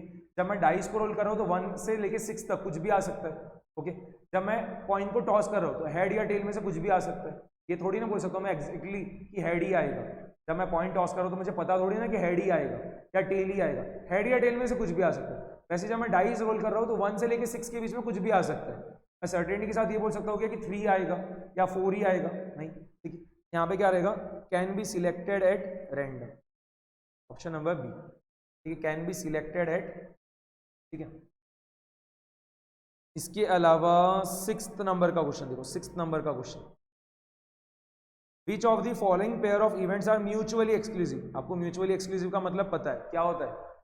अगर आपके दो इवेंट्स म्यूचुअली एक्सक्लूसिव है, इसका मतलब क्या होगा, उनके इंटरसेक्शन की प्रोबेबिलिटी क्या आना चाहिए, 0 आनी चाहिए। रीड करना, ऑप्शन नंबर ए में इवेंट ए क्या गिवन है, the student reads in a school, and event B क्या है, ही स्टडीज फिलोसॉफी। हो सकता है ना, ठीक है, जो स्टूडेंट स्कूल में पढ़ रहा है वो फिलोसॉफी सब्जेक्ट पढ़ी, ये चीज हो सकती है। ऐसा नहीं कि यहाँ पे इंटरसेक्शन की प्रोबेबिलिटी 0 आएगी, तो ऑप्शन ए तो करेक्ट नहीं है। Option number B, Raju was born in India, event A, and option event B क्या है, he is a fine engineer. हो सकता है ना कि राजू जो इंडिया के अंदर बॉर्न हुआ है वो आगे जाके इंजीनियर बना, ठीक है, वो इंजीनियर है, ऐसा हो सकती है ये चीज भी। यहाँ पे जब आप ए और बी जो इवेंट है इनके इंटरसेक्शन की प्रोबेबिलिटी फाइंड करोगे तो जरूरी थोड़ी ना 0 आएगा। हो नहीं सकता है क्या, जो बंदा राजू है, ठीक है, जो इंडिया में बॉर्न हुआ था वो इंजीनियर भी है साथ में, हो सकती है ना ये चीज, इसमें गलत क्या है। ओके, सी देखो, रूमा इज 16 ईयर्स ओल्ड, ये event A, and event B क्या, she is a good singer. हो सकता है तो जो लड़की रूमा, 16 साल की जो लड़की है रूमा, वो साथ में क्या गुड सिंगर भी। यहाँ पे भी इंटरसेक्शन का प्रोबेबिलिटी जो है 0 आएगा, ये जरूरी नहीं, ऑब्वियस सी बात है। कौन सा ऑप्शन करेक्ट आएगा, तो ऑप्शन नंबर, ठीक है। जैसे इवेंट ए क्या है, Peter is under 15 years of age, and event B क्या है, Peter is a voter of Kolkata, ठीक है, Peter is a voter of Kolkata. अगर वोट देना है, ठीक है, अगर आपको वोट देना है आपकी मिनिमम एज कितनी होनी चाहिए, 18 ईयर्स रहनी चाहिए ना, तभी आप क्या करोगे, वोट दे पाओगे। बात समझ में आ जाए। तो ये जो Peter is under 15 years of age है, तो 15 साल या उसके नीचे का जो बच्चा है, ठीक है, जिसका एज जो है 15 साल है या उससे कम है, वो क्या वोट दे सकता है, क्या नहीं दे सकता। बात समझ में आ रही है। तो यहाँ पे जो इवेंट है और इवेंट बी क्या है, वो क्या है, आपके म्यूचुअली एक्सक्लूसिव है। बात समझ में आ रही है। 7th, probability of A is equals to what, probability of B, probability of A is equals to what, probability of B। तो A और B दोनों सेम इवेंट्स होने चाहिए, जरूरी थोड़ी ना। मैंने आपको एग्जांपल दिया था कि आप जो कार्ड रैंडमली पिक कर रहे हो रेड कलर का है, या आप जो कार्ड रैंडमली पिक कर रहे हो ब्लैक कलर का है, ठीक है, तो ये आपके 2 इवेंट्स हो गए। आप जो कार्ड रैंडमली पिक कर रहे हो रेड कलर का है, ये इवेंट है। आप जो कार्ड रैंडमली पिक कर रहे हो ब्लैक कलर का है, ये इवेंट बी है। आप दोनों की जब प्रोबेबिलिटी फाइंड करोगे तो क्या आएगा 0.5 ही आ रही थी, ठीक है। आप दोनों इवेंट्स की जब आप प्रोबेबिलिटी फाइंड कर रहे हो तो क्या आ रही थी 0.5 आ रही थी। तो जरूरी है क्या इवेंट ए और इवेंट बी की प्रोबेबिलिटी अगर सेम है तो दोनों इवेंट सेम ही रहना चाहिए, ऐसा कोई जरूरी नहीं है। बात समझ में? A and B are same events, ये गलत है। A and B must be same events, ये भी गलत है। ए एंड बी में भी डिफरेंट इवेंट्स हो सकता है, ए और बी जो है वो आपके डिफरेंट इवेंट्स हो सकते हैं, ये चीज क्या है करेक्ट। तो ऑप्शन नंबर सी क्या रहेगा करेक्ट रहेगा, ठीक है। देखो थोड़े फटाफट कर रहे हैं। Probability of A intersection B 0 है, इसका मतलब क्या है जो आपके इवेंट्स ए और बी है वो क्या है इंडिपेंडेंट नहीं है, क्या है म्यूचुअली एक्सक्लूसिव है, okay. Probability of A intersection B अगर 0 है तो आपके जो इवेंट्स है ए और बी वो क्या है म्यूचुअली एक्सक्लूसिव है, okay. Option number A. Independent अगर रहते थे तो क्या आता था probability of A intersection B is equal to what probability of A multiplied by probability of B, okay. थोड़ा मैं स्किप कर करके करा रहा हूँ अभी क्वेश्चंस, रैंडमली क्वेश्चंस कराते जा रहा हूँ। क्वेश्चन नंबर 12 देखना, if for two events A and B probability of A intersection B is not equals to probability of A multiplied by probability of B then the two events A and B are, इतना तो पक्का है कि अगर आपका probability of A intersection B जो है वो probability of A multiplied by probability of B के बराबर नहीं है, इसका मतलब क्या है जो आपके इवेंट्स ए और बी है वो इंडिपेंडेंट नहीं है, इंडिपेंडेंट नहीं है इसका मतलब क्या है डिपेंडेंट है, इंडिपेंडेंट नहीं है इसका मतलब क्या है डिपेंडेंट। ऑप्शन नंबर, बात समझ में आ गई, ठीक है। 13th, अगर probability of A given B जो है प्रोबेबिलिटी ऑफ ए के बराबर है, अगर probability of A given B जो है प्रोबेबिलिटी ऑफ ए के बराबर है, इसका मतलब ही क्या हो रहा है कि इवेंट्स ए और इवेंट बी के आपके इंडिपेंडेंट है, इवेंट ए और इवेंट बी के आपके इंडिपेंडेंट है। A is independent of B, okay, B is independent of A, B is dependent of A, या बोथ ए एंड बी, कौन सा ज्यादा करेक्ट है, बोथ ए एंड, ठीक है। A is independent of B बोल दो या बी इज इंडिपेंडेंट ऑफ ए बोल दो, बात तो क्या रहेगी एक ही रहेगी। बात समझ में आ गई, ठीक है। और क्वेश्चंस कर रहे देखना, जैसे देखो 17th, if a coin is tossed twice then the events occurrence of one head, occurrence of two heads and occurrence of no heads are, ठीक है। अगर आप क्या कर रहे हो कॉइन को दो बार टॉस कर रहे हो, आप क्या कर रहे हो कॉइन को दो बार टॉस कर रहे हो, तो पूछ रहा है देन द इवेंट्स, पहले कौन सा इवेंट दिया है ऑकरेंस ऑफ वन हेड, पहला कौन सा इवेंट दिया है ऑकरेंस ऑफ वन हेड, दूसरा क्या इवेंट है occurrence of two heads and तीसरा क्या है occurrence of no head are, ठीक है। यहाँ पे ऑप्शंस क्या दिए देखो फिर, independent, equally likely, not equally likely, या बोथ ए एंड बी, ठीक है। यहाँ पे हम फटाफट से कर लेते हैं, बहुत आसान है क्वेश्चन। तो जैसे देखना, अगर मैं यहाँ पे क्या कर रहा हूँ कॉइन को हम दो बार टॉस कर रहे हैं तो सैंपल स्पेस क्या रहेगा, कॉइन को हम दो बार टॉस कर रहे हैं तो सैंपल स्पेस में देखो क्या क्या आएगा, H H H T T T और T H, total number of outcomes कितने रहेंगे 4, टोटल नंबर ऑफ आउटकम्स कितने रहेंगे आपके 4, ठीक है। Occurrence of one head, exactly एक ही बार हेड आना चाहिए, पता ना कितने आउटकम्स ऐसे जिसमें एग्जैक्टली एक ही बार हेड आ रहा है, एग्जैक्टली एक ही बार हेड आ रहा है, ऐसे कितने आउटकम्स है आपके 2, उसकी प्रोबेबिलिटी क्या रहेगी 2 डिवाइडेड बाय 4 यानी कितना 1/2 यानी कितना 0. ऑकरेंस ऑफ वन हेड जो है उसकी प्रोबेबिलिटी क्या है 0.5। इस इवेंट को लेट सपोज करो मैं नाम दे दे रहा हूँ 1, ये जो इवेंट 1 है उसकी प्रोबेबिलिटी कितनी आ रही है 0.5।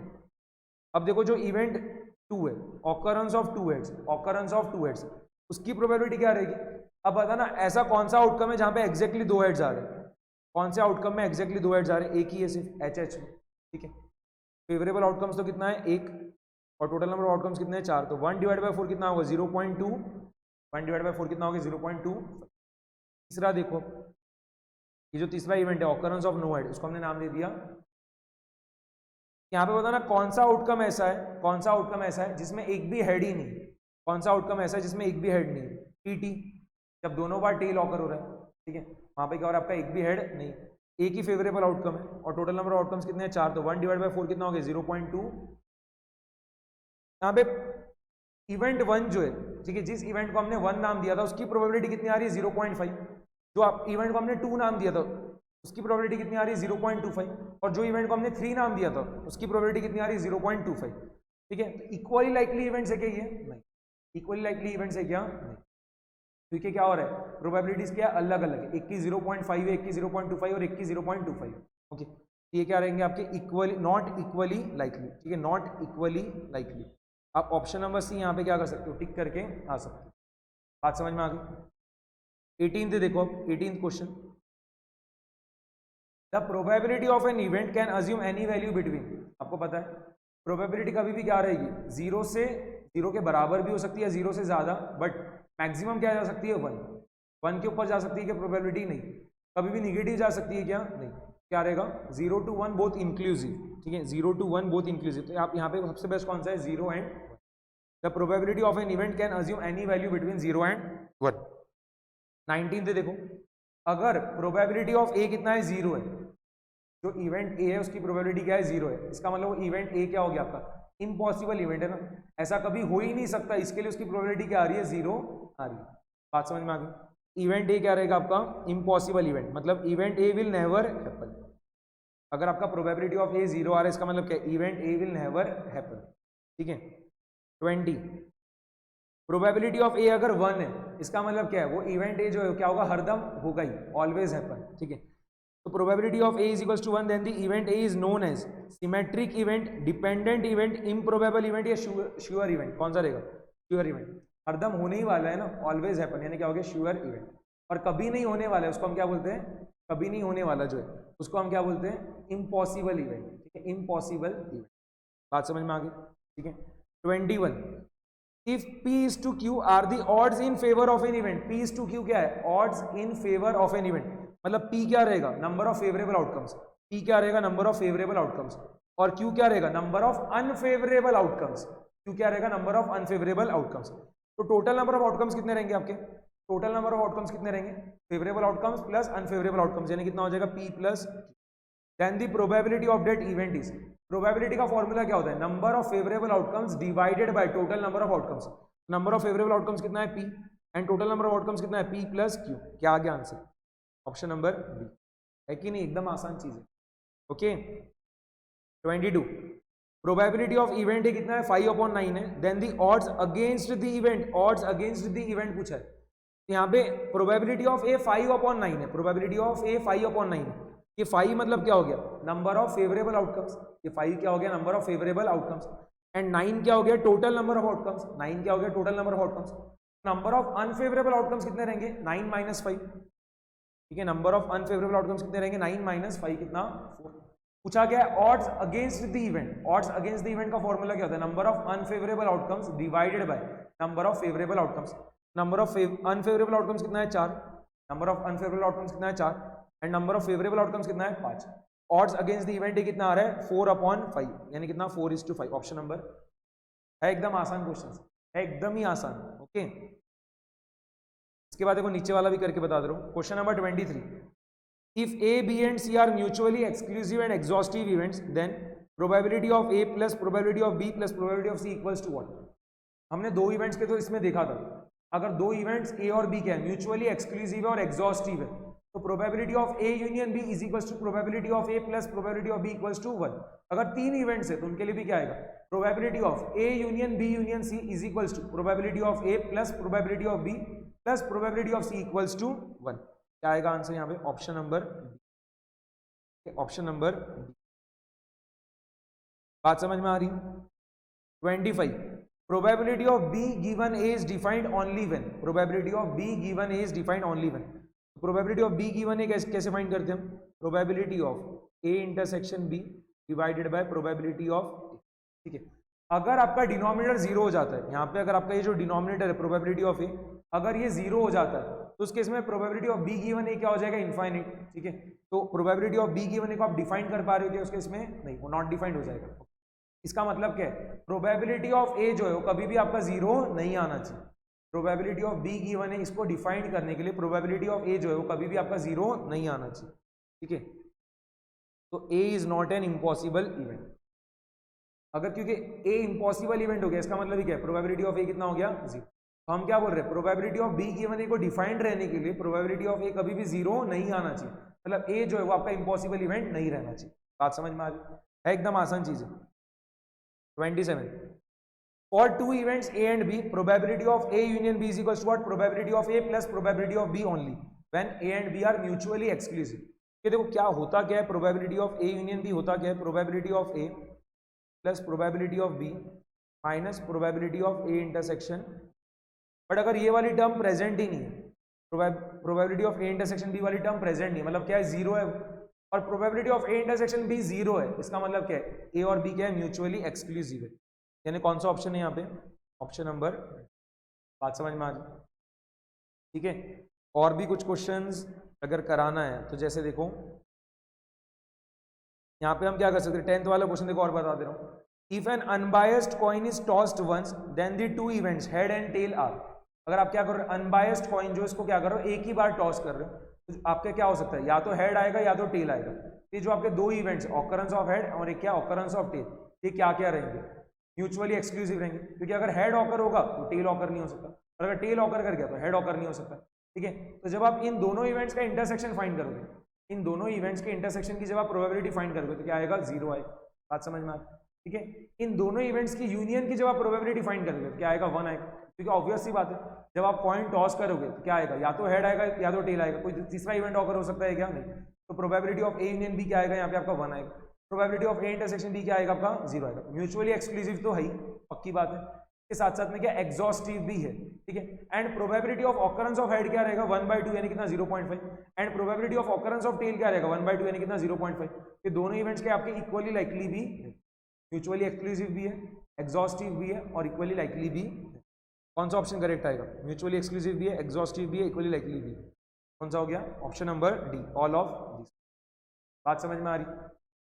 9th, if for two events A and B probability of A union B equals to 1, किसमें होता है, अगर आपके दो इवेंट्स ए और बी क्या है, एग्जॉस्टिव इवेंट्स है, तो उस केस में क्या होगा, probability of A union B equals to what, 1, ठीक है। एग्जॉस्टिव इवेंट्स में ऐसा होता है, एग्जॉस्टिव इवेंट्स में ये चीज होती है, ओके।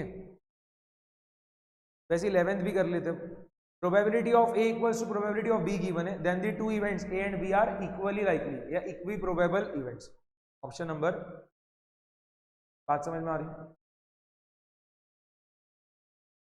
ये देखो बीच में एक ये वाला क्वेश्चन आया था, इसको भी कर लेते हैं। 24, if A denotes that a student reads in a school and B denotes that he plays cricket, then, ठीक है। इवेंट ए क्या गिवन है कि जो स्टूडेंट है वो क्या कर रहा है, स्कूल में पढ़ रहा है, और इवेंट बी क्या है, वो क्या है, क्रिकेट खेल रहा है, ठीक है। Then probability of A intersection B equals to 1, probability of A intersection B equals to 0, probability of A union B equals to 1 and probability of A equals to probability of B. बताना दोनों चीजें साथ में possible है क्या, student जो है school में पढ़ भी रहा है और स्टूडेंट जो है क्रिकेट भी खेल रहा है, ये दोनों चीजों का होना साथ में पॉसिबल है क्या, नहीं। ऑब्वियसली बात है ना, दोनों चीज साथ में कैसे हो सकती है, या तो स्कूल में पढ़ेगा या फिर वो खेलेगा, दोनों चीज साथ में हो सकती है क्या, नहीं। यहाँ पे जो आपके इवेंट्स ए और बी है, ये क्या है, आपके म्यूचुअली एक्सक्लूसिव इवेंट्स है, तो probability of A intersection B क्या आएगा, आपका 0 आएगा, ऑप्शन नंबर, ठीक है। बात समझ में आ रही।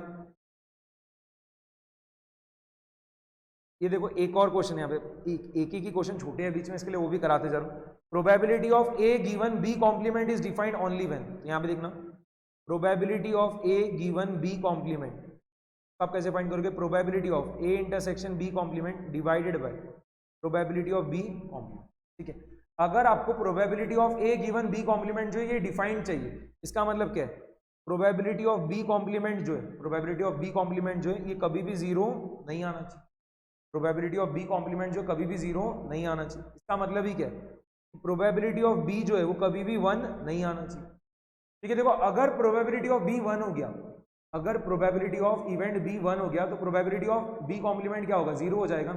इसका मतलब ही क्या है कि अगर आपको प्रोबेबिलिटी ऑफ बी कॉम्प्लीमेंट 0 नहीं चाहिए, इसका मतलब ही क्या है कि प्रोबेबिलिटी ऑफ बी जो है वो कभी भी 1 नहीं आना चाहिए, प्रोबेबिलिटी ऑफ बी जो है वो कभी भी 1 नहीं आना चाहिए, मतलब बी जो है वो श्योर इवेंट नहीं होना चाहिए, बी जो है वो श्योर इवेंट नहीं होना चाहिए, तो बी जो है is not a sure event, B is not a sure event.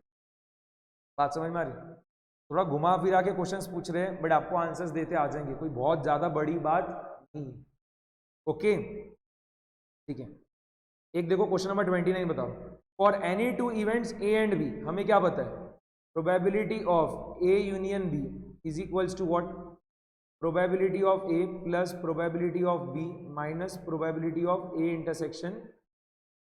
बात समझ में आ रही, ठीक। जैसे ऊपर वाले इसका तो आंसर आ ही गया, 28 का क्या आएगा, ऑप्शन नंबर सी आएगा, वही चीज पूछा था उसने। 29 का आंसर क्या आएगा, ठीक है, 29 का आंसर क्या आएगा देखना, ऑप्शन नंबर ए क्या है, probability of A plus probability of B greater than probability of A intersection B, ठीक है। Probability of A plus probability of B less than probability of A intersection B, option number C. Probability of A plus probability of B greater than और equals to probability of A intersection B, और एक क्या है, probability of A multiplied by probability of B less than और equals to probability of A intersection B. ध्यान से सुनो, इसका आंसर क्या रहेगा, एकदम अच्छे से ऑब्जर्व करना। Probability of A plus probability of B जो है वो क्या हो सकता है, probability of A intersection B के बराबर रह सकता है या उससे ज्यादा रहना चाहिए। Probability of A plus probability of B जो है ये कभी भी क्या होना चाहिए, या तो probability of A intersection B के बराबर या उससे ज्यादा। क्योंकि अगर probability of A plus probability of B जो है वो अगर probability of A intersection B से कम आ गया तो उस केस में क्या होगा, जब आप प्रोबेबिलिटी फाइंड करोगे ए यूनियन बी का तो क्या आएगा, निगेटिव आ जाएगा। जब भी आपका probability of A plus probability of B जो है कि आपका probability of A intersection B से कम आ गया तो उस केस में क्या होगा, आपका probability of A union B क्या होगा, निगेटिव आ जाएगा। और प्रोबेबिलिटी कभी भी निगेटिव जा सकती है क्या, नहीं। इसके लिए हम क्या बोल रहे हैं, प्रोबेबिलिटी या तो क्या रहेगा, जीरो रहेगा या ग्रेटर देन जीरो रहेगा। प्रोबेबिलिटी कभी भी निगेटिव जा सकती है क्या, नहीं। इससे हम क्या कंक्लूजन निकाल पा रहे हैं, probability of A plus probability of B, ठीक है, ये क्या होना चाहिए, ग्रेटर देन और equals to probability of A intersection B. कौन सा ऑप्शन है, ऑप्शन नंबर, बात समझ में आ गई, ठीक है। ऐसा नहीं हो सकता ना कि आपका probability of A plus probability of B जो है ये कितना है 1/4, और ये जो है आपका probability of A intersection B जो है ये कितना है 1/2। जब आप 1/4 माइनस 1/2 करोगे तो क्या आएगा, -1/4 आएगा। और -1/4 कभी भी प्रोबेबिलिटी आ सकती है क्या, ये 1/4 जो है probability of A plus probability of B जो है वो कभी भी आपका probability of A intersection B से कम आ सकता है क्या। मतलब यहाँ पे अगर आपका probability of A intersection B 1/2 है, अगर आपका probability of A intersection B 1/2 है तो आपका probability of A plus probability of B जो है वो 1/2 से कम तो आ ही नहीं सकता, या तो 1/2 के बराबर है या 1/2 से ज्यादा है, कम आ सकता है क्या, नहीं। तो यहाँ पे 1/4 पॉसिबल है क्या, बात समझ में आ गई, ठीक है, ओके। इसके अलावा 30 भी हमने ऑलरेडी मैंने आपको लिखा के दे दिया था। Probability of A minus B क्या होता है, probability of A minus probability of A intersection B, ये तो गलत है। Probability of A minus B क्या रहेगा, ये ऑप्शन नंबर बी करेक्ट है, probability of A minus probability of A intersection, clear. 32 देखो एक बार करा दे रहा हूं। According to the statistical definition of probability the probability of an event A is the, option number A read करो, limiting value of the ratio of the number of times the event A occurs to the number of times the experiment is repeated, ठीक है। ये ध्यान रख लो, ये इसका definition है, ठीक है। स्टैटिस्टिकल डेफिनेशन ऑफ प्रोबेबिलिटी जो है उसके हिसाब से प्रोबेबिलिटी ऑफ इवेंट ए क्या रहेगा आपका, लिमिटिंग वैल्यू किस चीज का, ratio of the number of times the event A occurs to the number of times the experiment is repeated. जैसे हम बोलते हैं ना, number of favourable outcomes divided by total number of outcomes. Number of favourable outcomes मतलब क्या हो रहा है, इवेंट ए कितनी बार ऑकर कर रहा है, ठीक है, and total number of outcomes क्या है, आप वो एक्सपेरिमेंट को कितनी बार रिपीट कर रहे हैं, ठीक है। एंड इसका क्या रहेगा, लिमिटिंग वैल्यू, इसका क्या रहेगा, लिमिटिंग, बात समझ में आ रही, ऑप्शन नंबर ए। ये थोड़ा थियरी टाइप का क्वेश्चन है, याद करके रखना, 32 okay. 33 the theorem of compound probability states that for any two events A and B, ऐसा नहीं बोला है कि इवेंट ए और इवेंट बी इंडिपेंडेंट है, एनी टू इवेंट्स बोला है, ठीक है। तो हमने क्या देखा था, probability of A intersection B, probability of A intersection B क्या आता है आपका, probability of A given B multiplied by probability of B is equals to probability of B given A multiplied by probability of A. कौन सा option जा रहा है, कौन सा ऑप्शन मैच कर रहा है, option number A, option number A. Probability of A intersection B is equals to what, probability of A multiplied by probability of B given, ठीक है, क्लियर।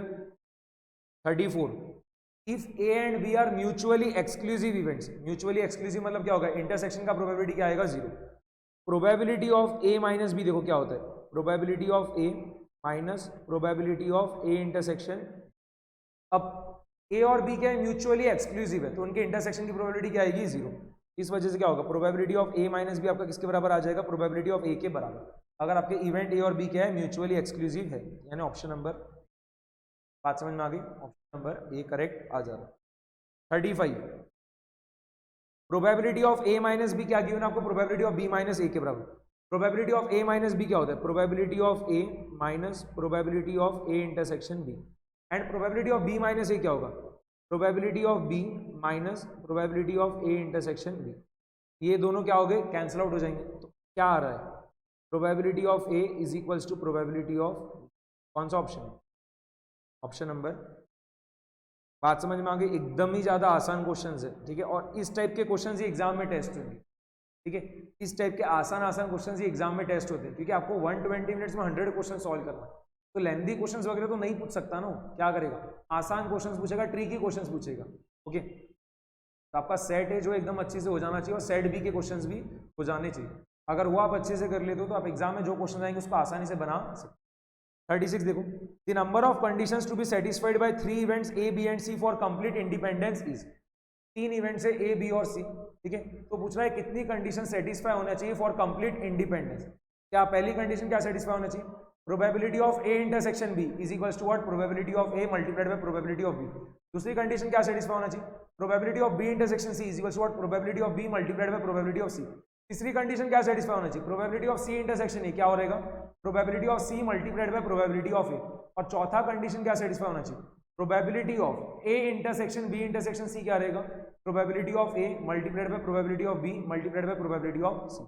ये कंडीशंस होगी पूरी मिला के, ओके, क्लियर।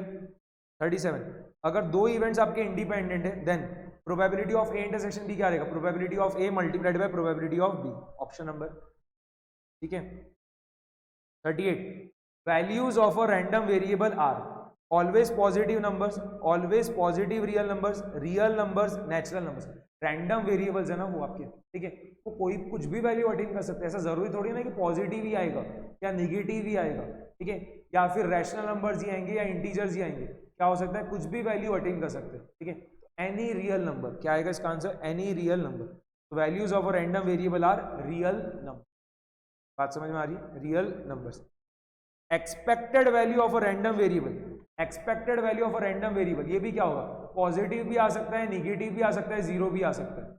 आपको एक्सपेक्टेड वैल्यू मतलब क्या होता है? अरिथमेटिक मीन, और अरिथमेटिक मीन जो है वो आपका पॉजिटिव भी आ सकता है, निगेटिव भी आ सकता है, जीरो भी आ सकता है। अगर सभी ऑब्जर्वेशंस का वैल्यू जीरो है, आपके डेटा सेट में अगर सभी ऑब्जर्वेशन का वैल्यू जीरो है, तो आपका अरिथमेटिक मीन भी क्या आएगा? Zero.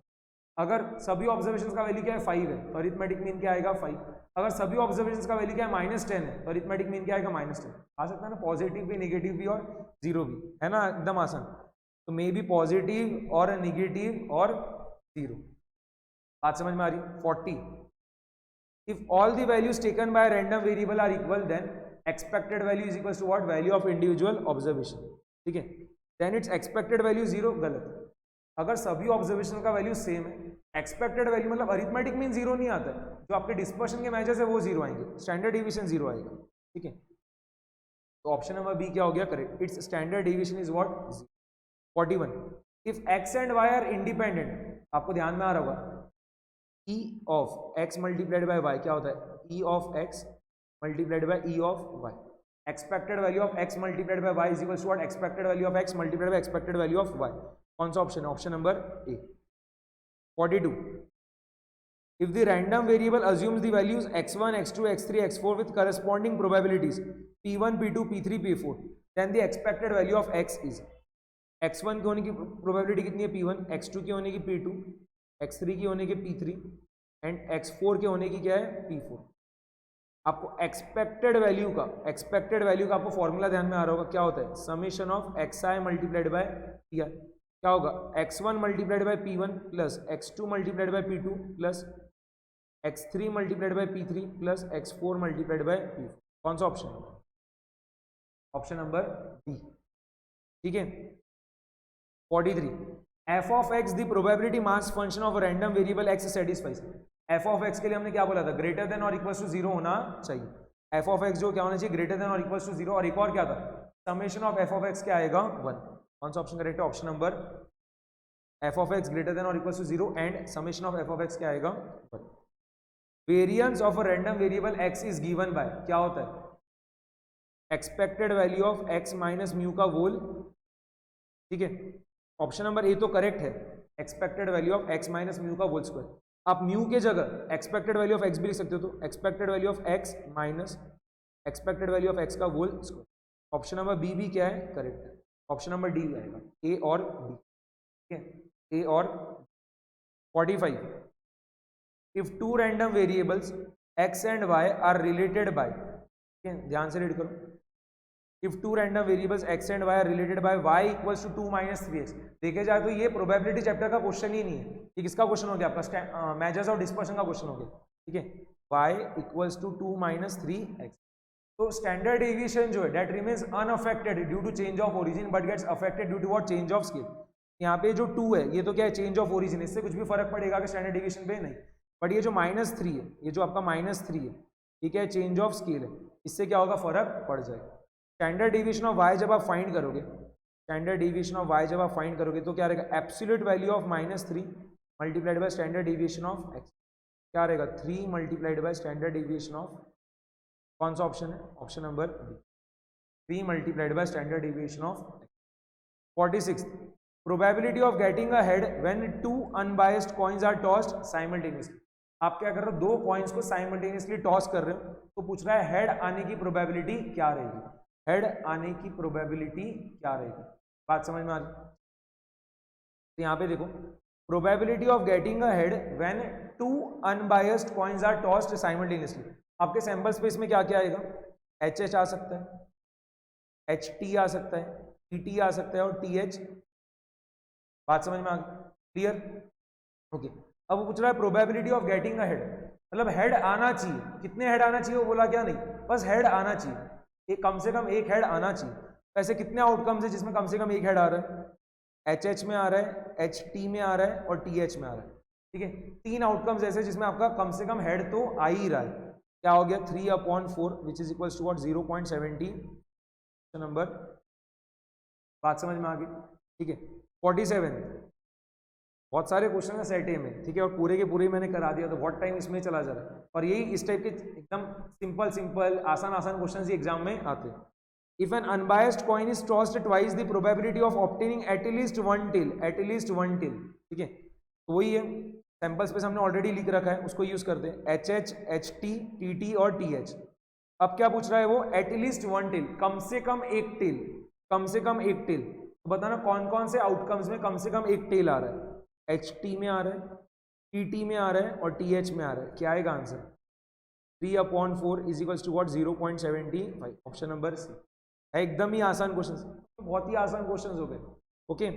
48 if an unbiased dice is rolled once, the odds in favour पूछा है of getting a point which is a multiple of 3, the odds in favour of getting a point which is a multiple of 3, ठीक है।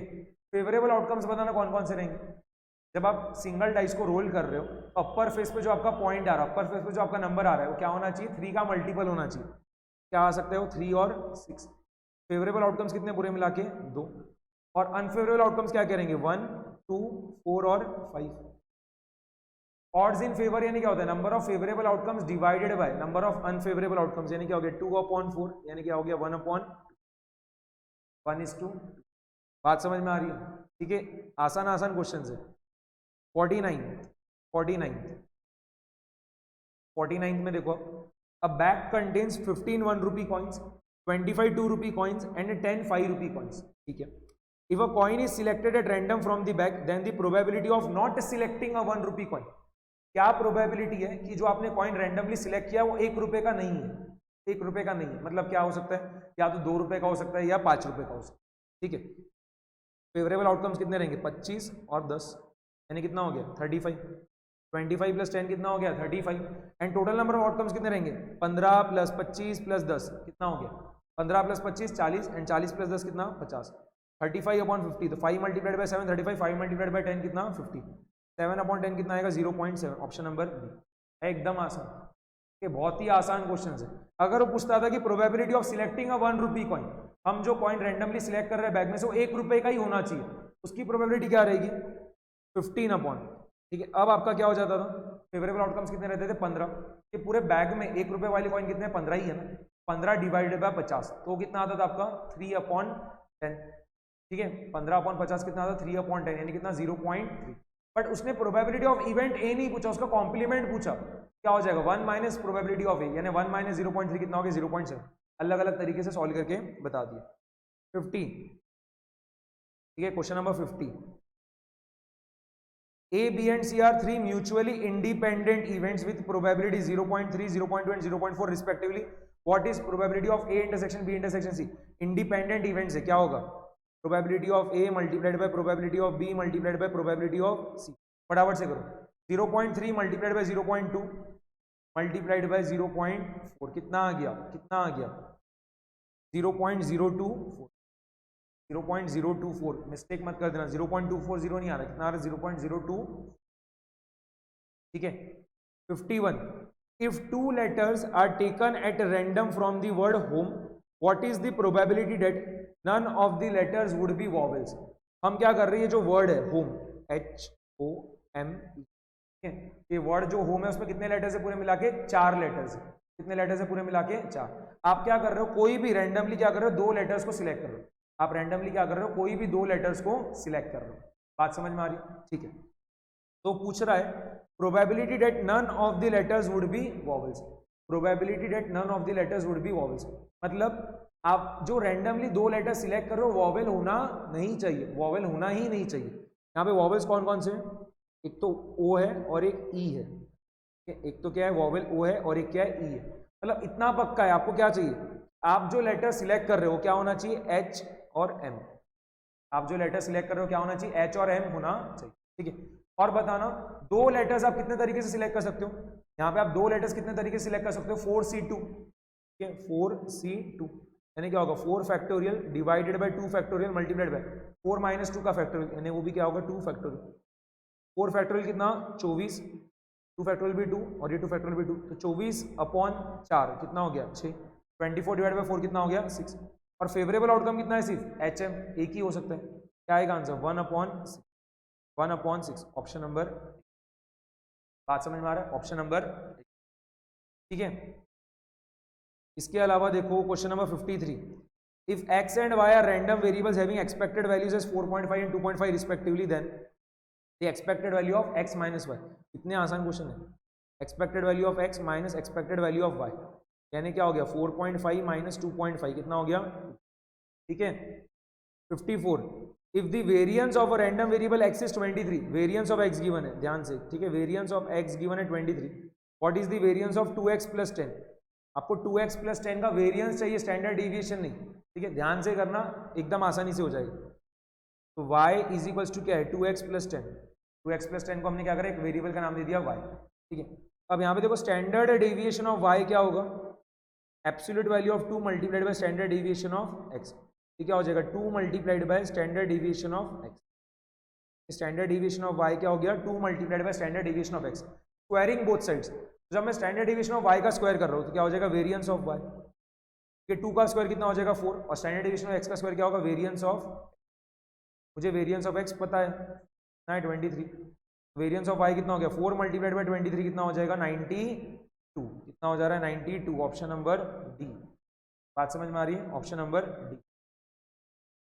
55, what is the probability of having at least 1 6 from 3 throws of a perfect die, ठीक है। जब हम क्या कर रहे हैं? डाइस को रोल कर रहे हैं, कितनी बार? 3 बार। हम डाइस को कितनी बार रोल कर रहे हैं? 3 बार। तो पूछ रहा है कि कम से कम एक बार तो 6 आना चाहिए, कम से कम एक बार तो 6 आना चाहिए। बात समझ में आ रही? अच्छा क्वेश्चन है, देखो मैं आपको बता दे रहा हूँ। ये देखो हमने 3 बार डाइस को रोल किया। लेट सपोज करो सिर्फ क्या हो रहा है, पहली बार जब हमने डाइस को रोल किया तो क्या आया? 6 आया, और यहाँ पे जो है 6 नहीं आ रहा है, ठीक है। यहाँ पे जब हम डाइस को रोल कर रहे हैं तो क्या आ रहा है? 6 आ रहा है, और यहाँ पर क्या हो रहा है? 6 नहीं आ रहा। 6 आने की प्रोबेबिलिटी क्या रहेगी? 1/6। जब हम डाइस को रोल कर रहे हैं तो 6 आने की प्रोबेबिलिटी क्या रहेगी? 1/6। सेकेंड बार जब हम डाइस को रोल कर रहे हैं, तो 6 नहीं आ रहा है। 6 नहीं आने की प्रोबेबिलिटी क्या रहेगी? 5/6। 6 नहीं आने की प्रोबेबिलिटी क्या रहेगी? 5/6, और यहाँ पे भी 6 नहीं आने की प्रोबेबिलिटी क्या रहेगी? 5/6। कितना हो गया? ये कितना हो गया आपका? 1 multiplied by 5 multiplied by 5/6 multiplied by 6 multiplied by 6 कितना हो जाएगा? 25/216, ठीक है, 25/216। एटलीस्ट 1 बोला था ना उसने। अब ऐसा क्या हो सकता है? ऐसा हो रहा है, लेट सपोज करो कि हमने जब दूसरी बार डाइस रोल किया, पहली बार जब हमने डाइस रोल किया तब तो 6 नहीं आया, पहली बार जब हमने डाइस रोल किया तब तो 6 नहीं आया, बट जब हम दूसरी बार डाइस रोल कर रहे हैं तो 6 आ जा रहा है, और जब हम तीसरी बार डाइस रोल कर रहे हैं तब भी 6 नहीं आ रहा है। फिर से क्या होगा, प्रोबेबिलिटी क्या आएगी, वही 25/21। अब क्या हो रहा है, जब हम पहली और दूसरी बार डाइस रोल कर रहे हो तो 6 नहीं आ रहा है, बट जब हम तीसरी बार डाइस रोल कर रहे हैं तो क्या हो रहा है, 6 आ जा रहा है। इसका प्रोबेबिलिटी भी इतना रहेगा 25/21। बात समझ में आ रही है? ये तो क्या हो गया, एटलीस्ट 1, या क्या हो गया, आपको पूछा गया था एटलीस्ट 1 पूछा था, ये तो क्या हुआ, सिंगल बार। ठीक है, जब हम क्या करें, 3 बार डाइस को रोल करें तो एग्जैक्टली एक बार 6 आने की प्रोबेबिलिटीज हमारी आ गई, एग्जैक्टली एक बार 6 आने की प्रोबेबिलिटीज हमारी आ चुकी। अब अगर लेट सपोज करो 2 बार जो है 6 आ रहा है, ठीक है, 2 बार 6 आ रहा है, तो क्या होगा, 2 बार अगर 6 आ रहा है तो क्या होगा, 1/6 मल्टीप्लाइड बाय 1/6। और क्या हो रहा है, 3 बार आप डाइस रोल कर रहे हो, उसमें से 2 बार क्या हो रहा है, 6 आ रहा है, क्या हो गया 1/6 मल्टीप्लाइड बाय 1/6। और क्या हो रहा है, एक बार आपका 6 नहीं आ रहा है, वो क्या होगा 5/। बात समझ में आ गई, बात समझ में आ गई।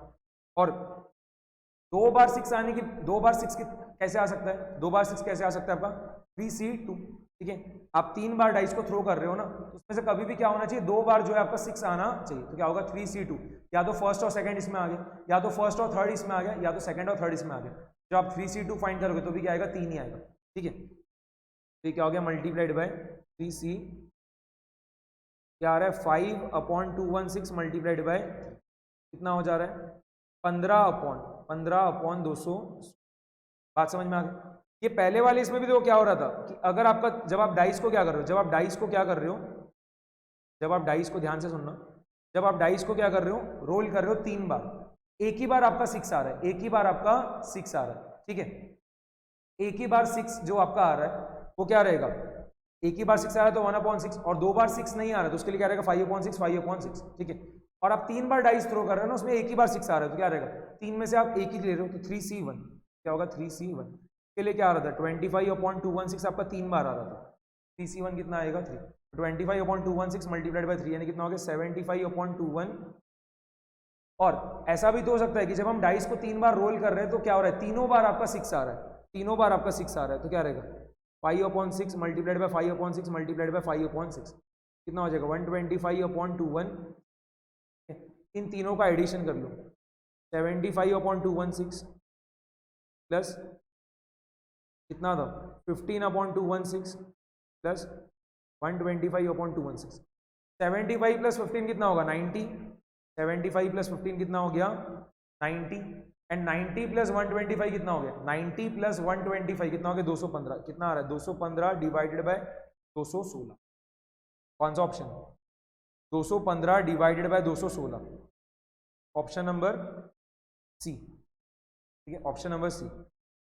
1 माइनस 1/6 का क्यूब, 1 का क्यूब 1, 6 का क्यूब 216, क्रॉस मल्टीप्लाई करो, 216 multiply by 1 216 minus 1 multiply by 1 1, 216 minus 1 कितना हो गया 215/216, यही चाहिए था ना, ऑप्शन नंबर।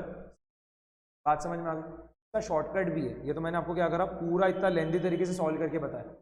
एक बार 6 आने का प्रोबेबिलिटी कितना है, जब आप क्या कर रहे हो, डाइस को 3 बार रोल कर रहे हो, 3 बार थ्रो कर रहे हो, एक बार 6 आने का प्रोबेबिलिटी कितना है 75/216। ये मैंने जानबूझ से आपको बड़े इससे क्यों बताया कि क्वेश्चन ऐसा भी तो पूछ सकता था वो आपको कि आप क्या कर रहे हो, डाइस को 3 बार थ्रो कर रहे हो और वो प्रोबेबिलिटी पूछ रहा है कि एग्जैक्टली एक बार 6 आ रहा है। ठीक है, आपको पूछ सकता है वो find the probability that exactly क्या हो रहा है, एक ही बार आपका 6 आ रहा है। जब आप डाइस को 3 बार थ्रो कर रहे हो तो एग्जैक्टली एक बार 6 आने की प्रोबेबिलिटी क्या रहेगी, 75/216। ठीक है, ऐसा भी पूछ सकता था आपको, जब आप क्या करो, डाइस को 3 बार थ्रो कर रहे हो, जब आप डाइस को क्या करो 3 बार रोल कर रहे हो, एग्जैक्टली 2 बार 6 आने की प्रोबेबिलिटी क्या रहेगी, एग्जैक्टली 2 बार 6 आने की प्रोबेबिलिटी क्या रहेगी 15/216, और एग्जैक्टली 3 बार 6 आने की प्रोबेबिलिटी क्या रहेगी, एग्जैक्टली 3 बार 6 आने की प्रोबेबिलिटी क्या रहेगी 125/21। बात समझ में आ गई। अब देखो, अब समझो, अब यहाँ पे देखो क्या होगा, इसको हम इजीली कैसे कर सकते थे, आसानी से कैसे कर सकते थे। लेट सपोज करो एक भी बार 6 आ ही नहीं रहा है, उसने तो क्या बोला कम से कम एक बार 6 आना चाहिए। उसने प्रोबेबिलिटी किस चीज का फाइंड करने को बोला, एटलीस्ट 1 6। उसने क्या बोला, प्रोबेबिलिटी फाइंड करने का ऑफ हैविंग एटलीस्ट 1 6, मतलब कम से कम एक 6 आना ही चाहिए। मैं क्या बोल रहा हूँ, एक भी 6 आ ही नहीं रहा है, एक भी 6 आ ही नहीं रहा है, क्या होगा 1/6, एक भी 6 आ ही नहीं रहा है तो क्या होगा आपका 5/6 multiplied by 5/6 multiplied by 5 upon. बात समझ में आ रहा है। एक भी बार आपका 6 आ ही नहीं रहा है, तो क्या होगा 5/6 मल्टीप्लाइड बाय 5/6 मल्टीप्लाइड बाय 5/6, जो कि क्या हो जाएगा 5/6 का क्यूब, क्या हो जाएगा 5/6 का होल क्यूब। बात समझ में आ गई। अब हम क्या करेंगे, इसमें से हम क्या करेंगे, लेस कर देंगे, ठीक है। इसमें से हम क्या करने वाले, लेस करेंगे। देखो जब हम डाइस को 3 बार रोल कर रहे हैं, जब हम क्या कर रहे हैं डाइस को 3 बार रोल कर रहे हैं, तो 6 आपका क्या होता है, या तो 0 बार आएगा, या तो 1 बार आएगा, या तो 2 बार आएगा, या तो 3 बार आएगा, ठीक है। क्या होगा 6 आपका या तो 1 बार आएगा, या तो 2 बार आएगा, या तो 3 बार आएगा, या तो 0 बार आएगा। बात समझ में आ गई। हम क्या कर रहे हैं 1 माइनस 5/6 का होल, 1 माइनस 5/6 का होल। बात समझ में आ रही। तो क्या आ जाएगा आपका, ऑप्शन नंबर डी आ रहा है। मैथ्स क्यों नहीं हुआ आंसर, एक सेकेंड वेट करो।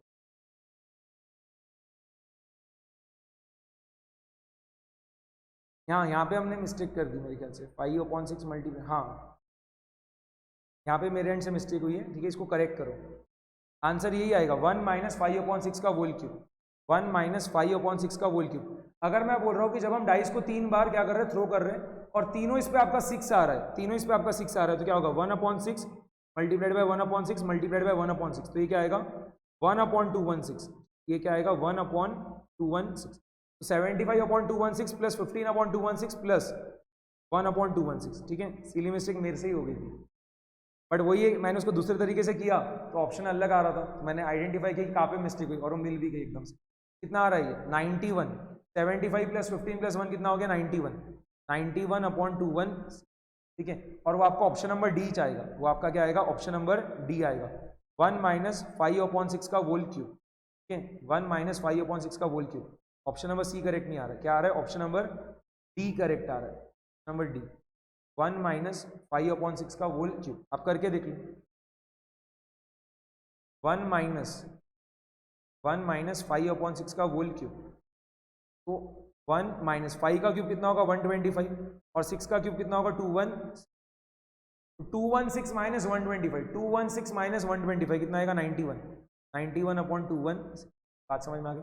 इसके लिए कौन सा ऑप्शन करेक्ट आ रहा है, ऑप्शन नंबर डी करेक्ट आ रहा है, ठीक है। वो पहले गलती से ऑप्शन नंबर सी आ गया था, ठीक है। यहाँ पे मैंने मिस्टेक कर दी थी, ठीक है, यहाँ पे मेरे एंड से मिस्टेक हो गया था कि जब मैं बोल रहा था कि जब हम क्या कर रहे हैं डाइस को 3 बार थ्रो कर रहे हैं और तीनों बार आपका 6 आ रहा है, ठीक है। जब हम डाइस को क्या कर रहे हैं थ्रो कर रहे हैं और आपका तीनों बार क्या हो रहा है 6 आ रहा है, तो प्रोबेबिलिटी क्या रहेगी आपकी 1/6 multiplied by 1/6 multiplied by 1/6, okay, ना कि 5/6 मल्टीप्लाइड बाय 5/6 मल्टीप्लाइड बाय 5/6।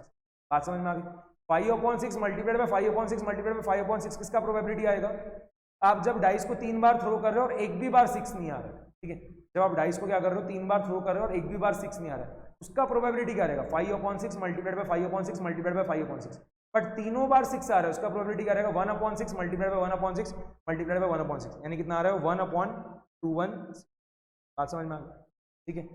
तो वही एटलीस्ट 1 6 बोला था, एटलीस्ट 1 6 यानी क्या, एक 6 भी आ सकता है, 2 6 भी आ सकता है, और 3 6 भी आ सकता है।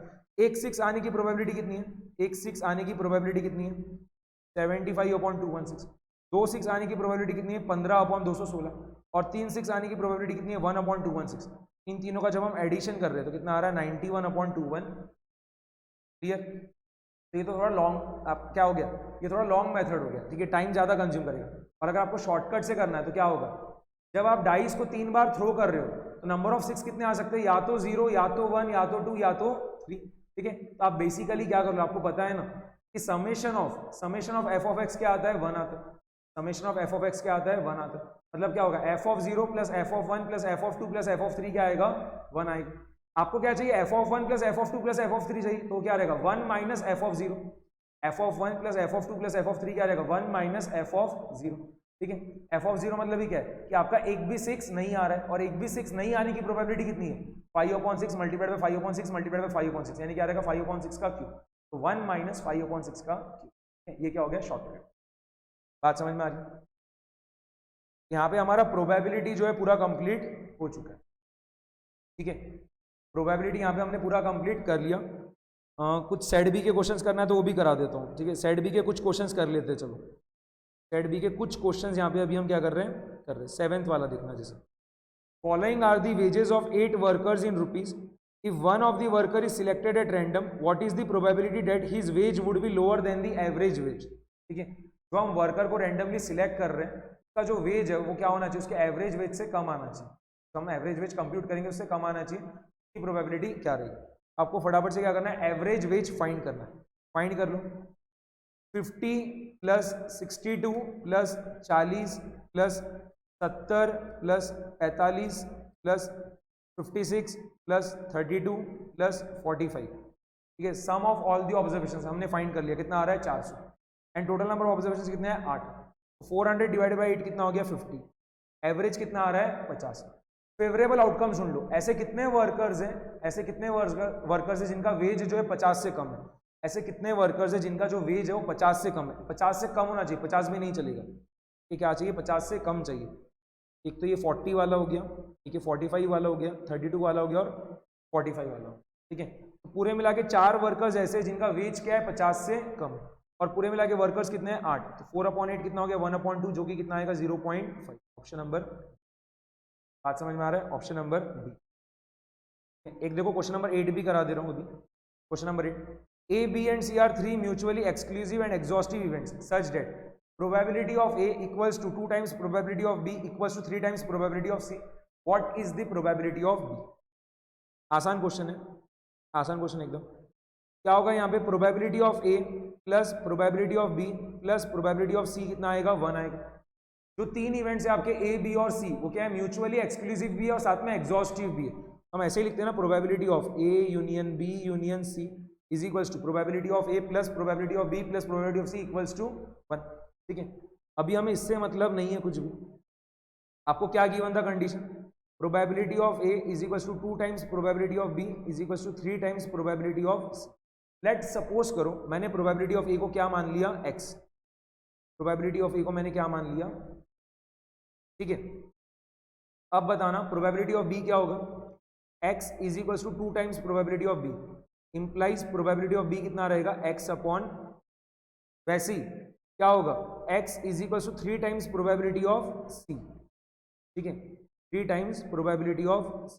आपका प्रोबेबिलिटी ऑफ C क्या आ रहा है x upon, clear, probability of C कितना आ रहा है x अपॉन, रिपीट कर दो, प्रोबेबिलिटी ऑफ A की जगह x, प्रोबेबिलिटी ऑफ B के जगह x upon 2 and probability of C के जगह x अपॉन, क्या होगा x plus x upon 2 plus x upon 3 equals to 1। ठीक है, यहाँ पे आप क्या कर सकते हो, डिनोमिनेटर तीनों का सेम लेके आ जाओ। तो 1, 2 और 3 का एलसीएम क्या होगा 6, ये 1, 2 और 3 का एलसीएम क्या होगा 6, तो ये मल्टीप्लाइड बाय 6 मल्टीप्लाइड बाय 6, ठीक है, multiplied by 3 multiplied by 3 multiplied by 2 multiplied by 2, तो ये क्या हो रहा है 6x upon 6 plus 3x upon 6 plus 2x upon 6 is equals to 1। अब डिनोमिनेटर आपके सेम है तो आप क्या कर सकते हो, डायरेक्टली न्यूमरेटर्स को ऐड कर सकते हो। 6x plus 3x plus 2x कितना हो जाएगा 11x, 11x upon 6 is equals to 1। x क्या हो जाएगा 6 अपॉन 11, x क्या हो रहा है 6 अपॉन 11, और x क्या था हमारा प्रोबेबिलिटी ऑफ A, पूछा क्या था प्रोबेबिलिटी ऑफ B पूछा था, और प्रोबेबिलिटी ऑफ B किसके बराबर है x अपॉन 2 के बराबर। प्रोबेबिलिटी ऑफ B क्या है x अपॉन 2 के बराबर है, x की जगह 6 अपॉन 11 पुट कर दो, 6 अपॉन 11 अपॉन 2 कितना आ जाएगा 6 अपॉन 2 मल्टीप्लाइड बाय 11, तो 2 1 जा 3 जा, तो कितना हो गया ये 3 अपॉन, प्रोबेबिलिटी ऑफ B कितना आ रहा है 3 अपॉन 11। कौन सा ऑप्शन है, ऑप्शन नंबर बी, ठीक है, 3 अपॉन 11। बात समझ में आ गई, क्लियर है सभी को, ओके। एक और देखो मैं बता दे रहा हूँ, एक और क्वेश्चन करा रहा हूँ, जैसे लेट्स सपोज करो 11th वाला कर रहे हैं, 11th given that for 2 events A and B probability of A equals to 3/5, probability of B equals to 2/3 and probability of A union B कितना है 3/4 है। आपको क्या पूछा है, what is probability of A given B, ठीक है। एक बार देखना, मैं ये पूरा इरेज कर दे रहा हूँ। यहाँ पे आपको ये चीज सभी को पता है, probability of A union B क्या होता है, probability of A plus probability of B minus probability of A intersection. आपको जो जो वैल्यूज पता है वो फटाफट से पुट करते जाओ। Probability of A union B कितना गिवन है 3/4, प्रोबेबिलिटी ऑफ A कितना गिवन है 3/5, प्रोबेबिलिटी ऑफ B कितना गिवन है 2/3 minus probability of A intersection B। तो हमें बेसिकली यहाँ पे क्या करना है, probability of A intersection B find करना है। Probability of A intersection B क्या आ जाएगा 3/5 प्लस 2/3 माइनस 3/4। 3/5 प्लस 2/3 कितना आएगा? 9 प्लस 10 कितना हो गया? 19/15। 19/15 माइनस 3/4, ठीक है, 19/15 माइनस 3/4। फिर से सबट्रैक्ट करो, 19 मल्टीप्लाइड बाय 4 कितना होगा? 76, और 15 मल्टीप्लाइड बाय 3 कितना होगा? 45। 76 माइनस 45 कितना हो गया? 31। तो 31/15 मल्टीप्लाइड बाय 4 कितना होगा? 60। यहाँ पे आपका probability of A intersection B कितना आ रहा है? 31/60। आपको पूछा गया था probability of A given B, यानी क्या होगा? Probability of A intersection B divided by probability of B. Values put कर दो, आंसर आ जाएगा 31/60 डिवाइडेड बाय 2/3। ये 60 नीचे आ जाएगा और ये 3 क्या होगा? ऊपर आ जाएगा। 31 multiplied by 3/2 multiplied by 60। Okay, 31 multiplied by 3 divided by 2 multiplied bye 60। 3 1 जा 20 जा कितना आ रहा है? 31 मल्टीप्लाइड बाय 31 और 2 मल्टीप्लाइड बाय 20 कितना हो गया? 40। 31/40 आ रहा है आंसर, ठीक है, 31/40। कुछ मिस्टेक हुई है क्या? एक बार मुझे चेक करने दो। ये 31/40 सॉल्व कर लो। 31 डिवाइडेड बाय 40 कितना आ रहा है? 0.775। 31/40 तो दिख नहीं रहा, तो कुछ मिस्टेक नहीं हुई थी, उसको हमने क्या करा? कैलकुलेटर में सॉल्व कर लिया, डेसिमल में फाइंड किया। 31/40 कितना आ रहा है? 0.775। 0.775। समझ में आ गई बात? ठीक है, एकदम आसान क्वेश्चन है। इसके अलावा देखो और कुछ क्वेश्चंस बता दे रहा हूँ, और कुछ क्वेश्चंस बता रहा हूँ। 21, if random variable x assumes the value 0 1 and 2 with probability 0.3 0.5 and 0.2 then its expected value is, ठीक है, यहाँ पे आप चेक कर लो प्रोबेबिलिटीज का सम कितना आ रहा है? 1 आ रहा है। Summation of F of x कभी भी क्या आना चाहिए? 1 आना चाहिए, और आ रहा है 0.3 प्लस 0.5 प्लस 0.2 कितना आ रहा है? 1 आ रहा है। आपको यहाँ पे एक तरीके से क्या है? प्रोबेबिलिटी डिस्ट्रीब्यूशन टेबल गिवन है, एक्स का वैल्यूज है और ये प्रोबेबिलिटी ऑफ एक्स गिवन है, 0 1 2। प्रोबेबिलिटीज क्या है? 0.3 0.5 एंड 0.2। आपको expected value of x find करना है। वो क्या होता है? Summation of x multiplied by probability of x. फटाफट से करो, 0 multiplied by 0.3 plus 1 multiplied by 0.5 plus 2 multiplied bye 0.2। तो 0 मल्टीप्लाइड बाय 0.3 तो क्या होगा? 0 होगा। 1 मल्टीप्लाइड बाय 0.5 0.5 होगा। 2 मल्टीप्लाइड बाय 0.2 क्या होगा? 0.4। कितना आ रहा है? 0.9। क्या आ रहा है आंसर? 0.9। ऑप्शन नंबर, बात समझ में आ गई? ठीक है, ऑप्शन नंबर सी आ रहा है। 22, टू रैंडम वेरिएबल्स है एक्स और वाई, और दोनों के बीच में रिलेशनशिप क्या गिवन है? Y equals to -3x + 4।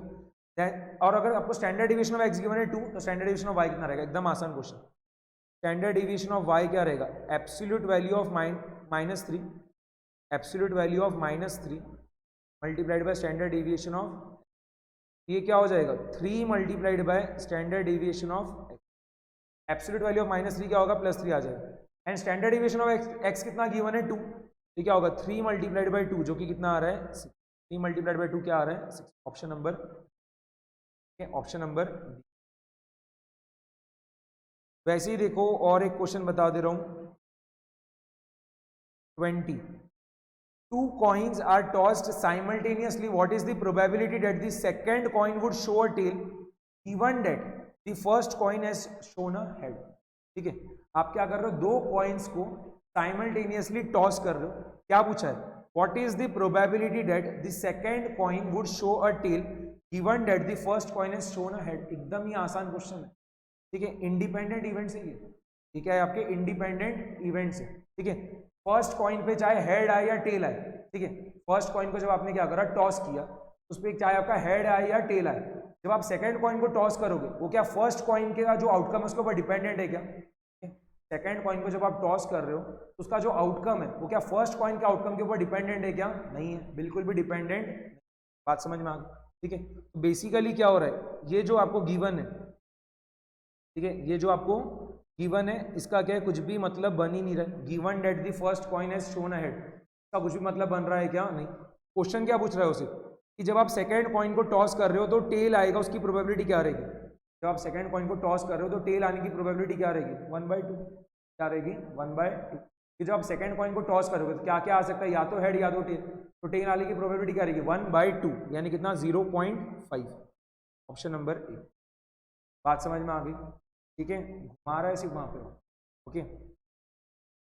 इसके अलावा देखना question number 19, it is given that a family of 2 children has a girl, what is the probability that the other child is also a girl?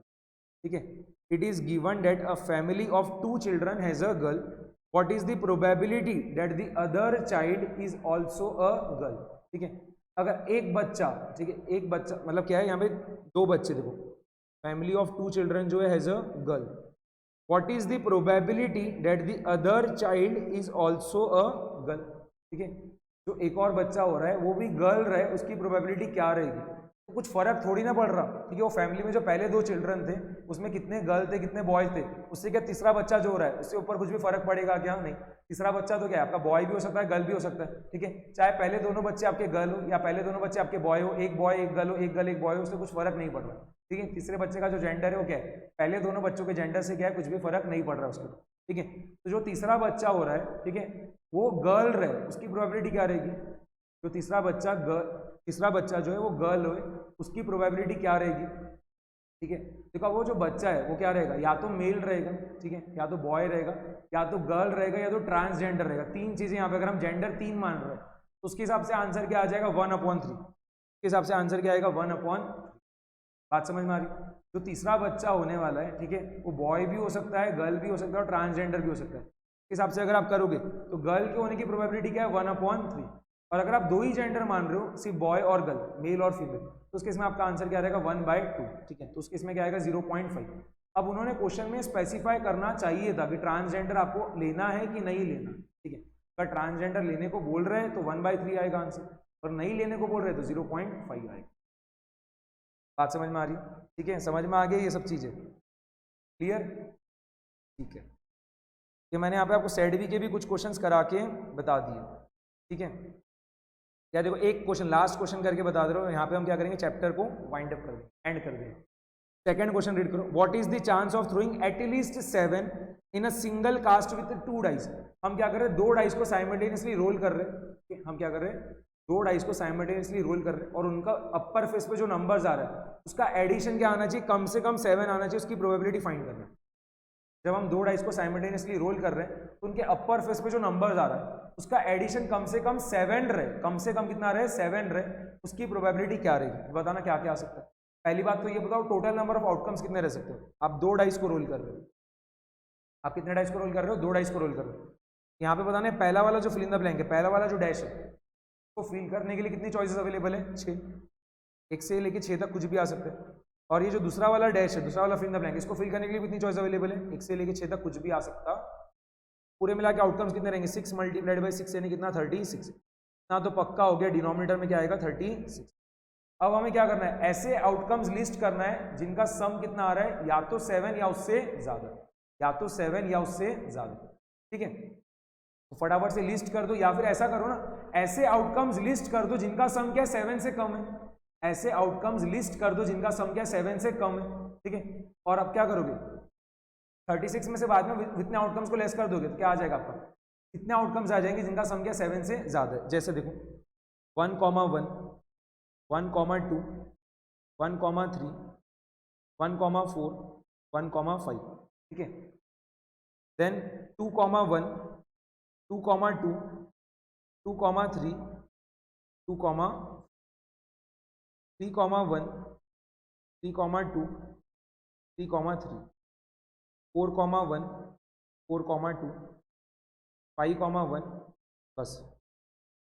ठीक है, इतने outcomes ऐसे हैं जिनका सम क्या आ रहा है, 7 से कम आ रहा है। कि जितने भी आउटकम्स मैंने यहाँ पे लिस्ट किए, इतने ही आउटकम्स ऐसे रहेंगे जिनका सम क्या रहेगा, 7 से कम आएगा। जैसे 1 + 1 कितना हो गया, 2। जैसे यहाँ पे 1 + 1 कितना हो जाएगा आपका, 2। 1 + 2 कितना आएगा, 3। 1 + 3 कितना आएगा, 4। 1 + 4 कितना आएगा, 5। 1 + 5 कितना आएगा, 6। ठीक है, तो हमने ऐसे आउटकम्स लिस्ट कर दिए जहाँ पे अपर फेस पे जो 2 नंबर्स आ रहे थे उनका सम क्या है, 7 से कम है। कितने हैं ये पूरे मिला के, 1, 2, 3, 4, 5, 6, 7, 8, 9, 10, 11, 12, 13, 14, 15। कितने पूरे मिला के, 15। ठीक है, तो 15 आउटकम्स ऐसे हैं, 15 आउटकम्स ऐसे हैं जहां पर जो सम आ रहा है अपर फेसेस पे वो क्या आ रहा है, 7 से कम आ रहा है। पूरा मिला के आउटकम्स कितने हैं, 36। तो बताना ऐसे कितने आउटकम्स रहेंगे जहां पे सम जो आ रहा है अपर फेसेस पे वो 7 या उससे ज्यादा है। 36 - 15 कितना रहेगा, 36 - 15 कितना हो जाएगा, 21। 21/36, 3 × 7, 21, 3 × 12, 36। आंसर क्या आ गया, 7/12। कौन सा ऑप्शन है, ऑप्शन नंबर 7 अपॉन, ठीक है।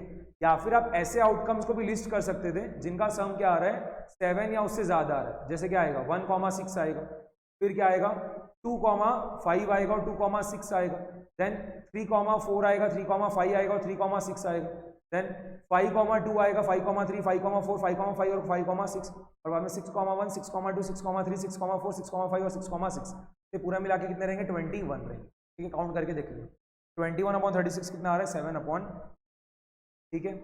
ओके, यहाँ पे हमने सेट ए और सेट बी के भरपूर क्वेश्चंस कर लिए। इतने भी क्वेश्चंस अगर आप करके चल जाते हो ना तो आपका क्या होगा, हर क्वेश्चन जो है प्रोबेबिलिटी का बन जाएगा, ठीक है। तो चलो यहाँ पे हमने प्रोबेबिलिटी का भी क्या करा, पूरा रिवीजन जो है मैराथन सेशन जो है कंप्लीट कर लिया है, बहुत बढ़िया तरीके से रिवीजन किया है, बहुत ज़्यादा क्वेश्चंस प्रैक्टिस किए। अगर आप काउंट करोगे तो लगभग हमने कितने 60-65 क्वेश्चन अभी क्लास में किए, वो तो सिर्फ सेट ए और सेट बी के। और जब मैं पढ़ा रहा था कॉन्सेप्ट रिवाइज करा था तब मैंने ऑलरेडी जो 8-10 क्वेश्चन बना के दे दिए थे वो अलग ही थे, ठीक है। हमने एटलीस्ट 75 क्वेश्चन प्रैक्टिस कर लिया आज की क्लास में और मोर देन सफिशियंट, ओके। अब नेक्स्ट क्लास में हम क्या करेंगे, नेक्स्ट क्लास में सिर्फ क्या होगा, एक इंडेक्स नंबर ही बाकी आपका स्टैटिस्टिक्स में, तो एक मेन चैप्टर है वो स्टैटिस्टिक्स में इंडेक्स नंबर है, और क्या हो रहा है बिजनेस मैथमेटिक्स में प्रोबेबिलिटी है, ठीक है। कैलकुलस भी मैं दे दूंगा, या फिर क्या होगा अब एक बड़ा सा सेशन रहेगा, ठीक है, जो 3 to 4 आवर्स करेगा, उसमें क्या करूँगा जो रिमेनिंग चैप्टर्स है आपके बिजनेस मैथमेटिक्स और स्टैटिस्टिक्स के, तो क्या करूँगा एक ही इसमें पूरा निपटा दूंगा, permutation and combination, index numbers and calculus, इसको हम क्या करेंगे एक स्ट्रोक में पूरा निपटा। चलो बढ़िया से पढ़ाई कर लो, और क्या होगा एकदम स्ट्रेस फ्री रहो, ठीक है, एकदम अच्छे से पढ़ाई करो, बिना किसी बर्डन के, बिना किसी टेंशन के, आपकी एग्जाम्स अच्छी ही जाएगी। स्ट्रेस वगैरह बर्डन वगैरह से लेने से कुछ नहीं होने वाला, बल्कि एग्जाम्स खराब ही होगी, ठीक है। टेंशन वगैरह लेने से कुछ नहीं होगा, एकदम पॉजिटिव माइंडसेट रखो अपना, यही रखो कि हम निकल ही जाएंगे, पास ही हो जाएंगे, और क्या होगा आपकी आसानी से एग्जाम निकल भी। चलो मिलते हैं नेक्स्ट क्लास में, bye bye everyone, okay, take care and stay healthy, okay. चलो बाय बाय एवरीवन, मिलते हैं नेक्स्ट।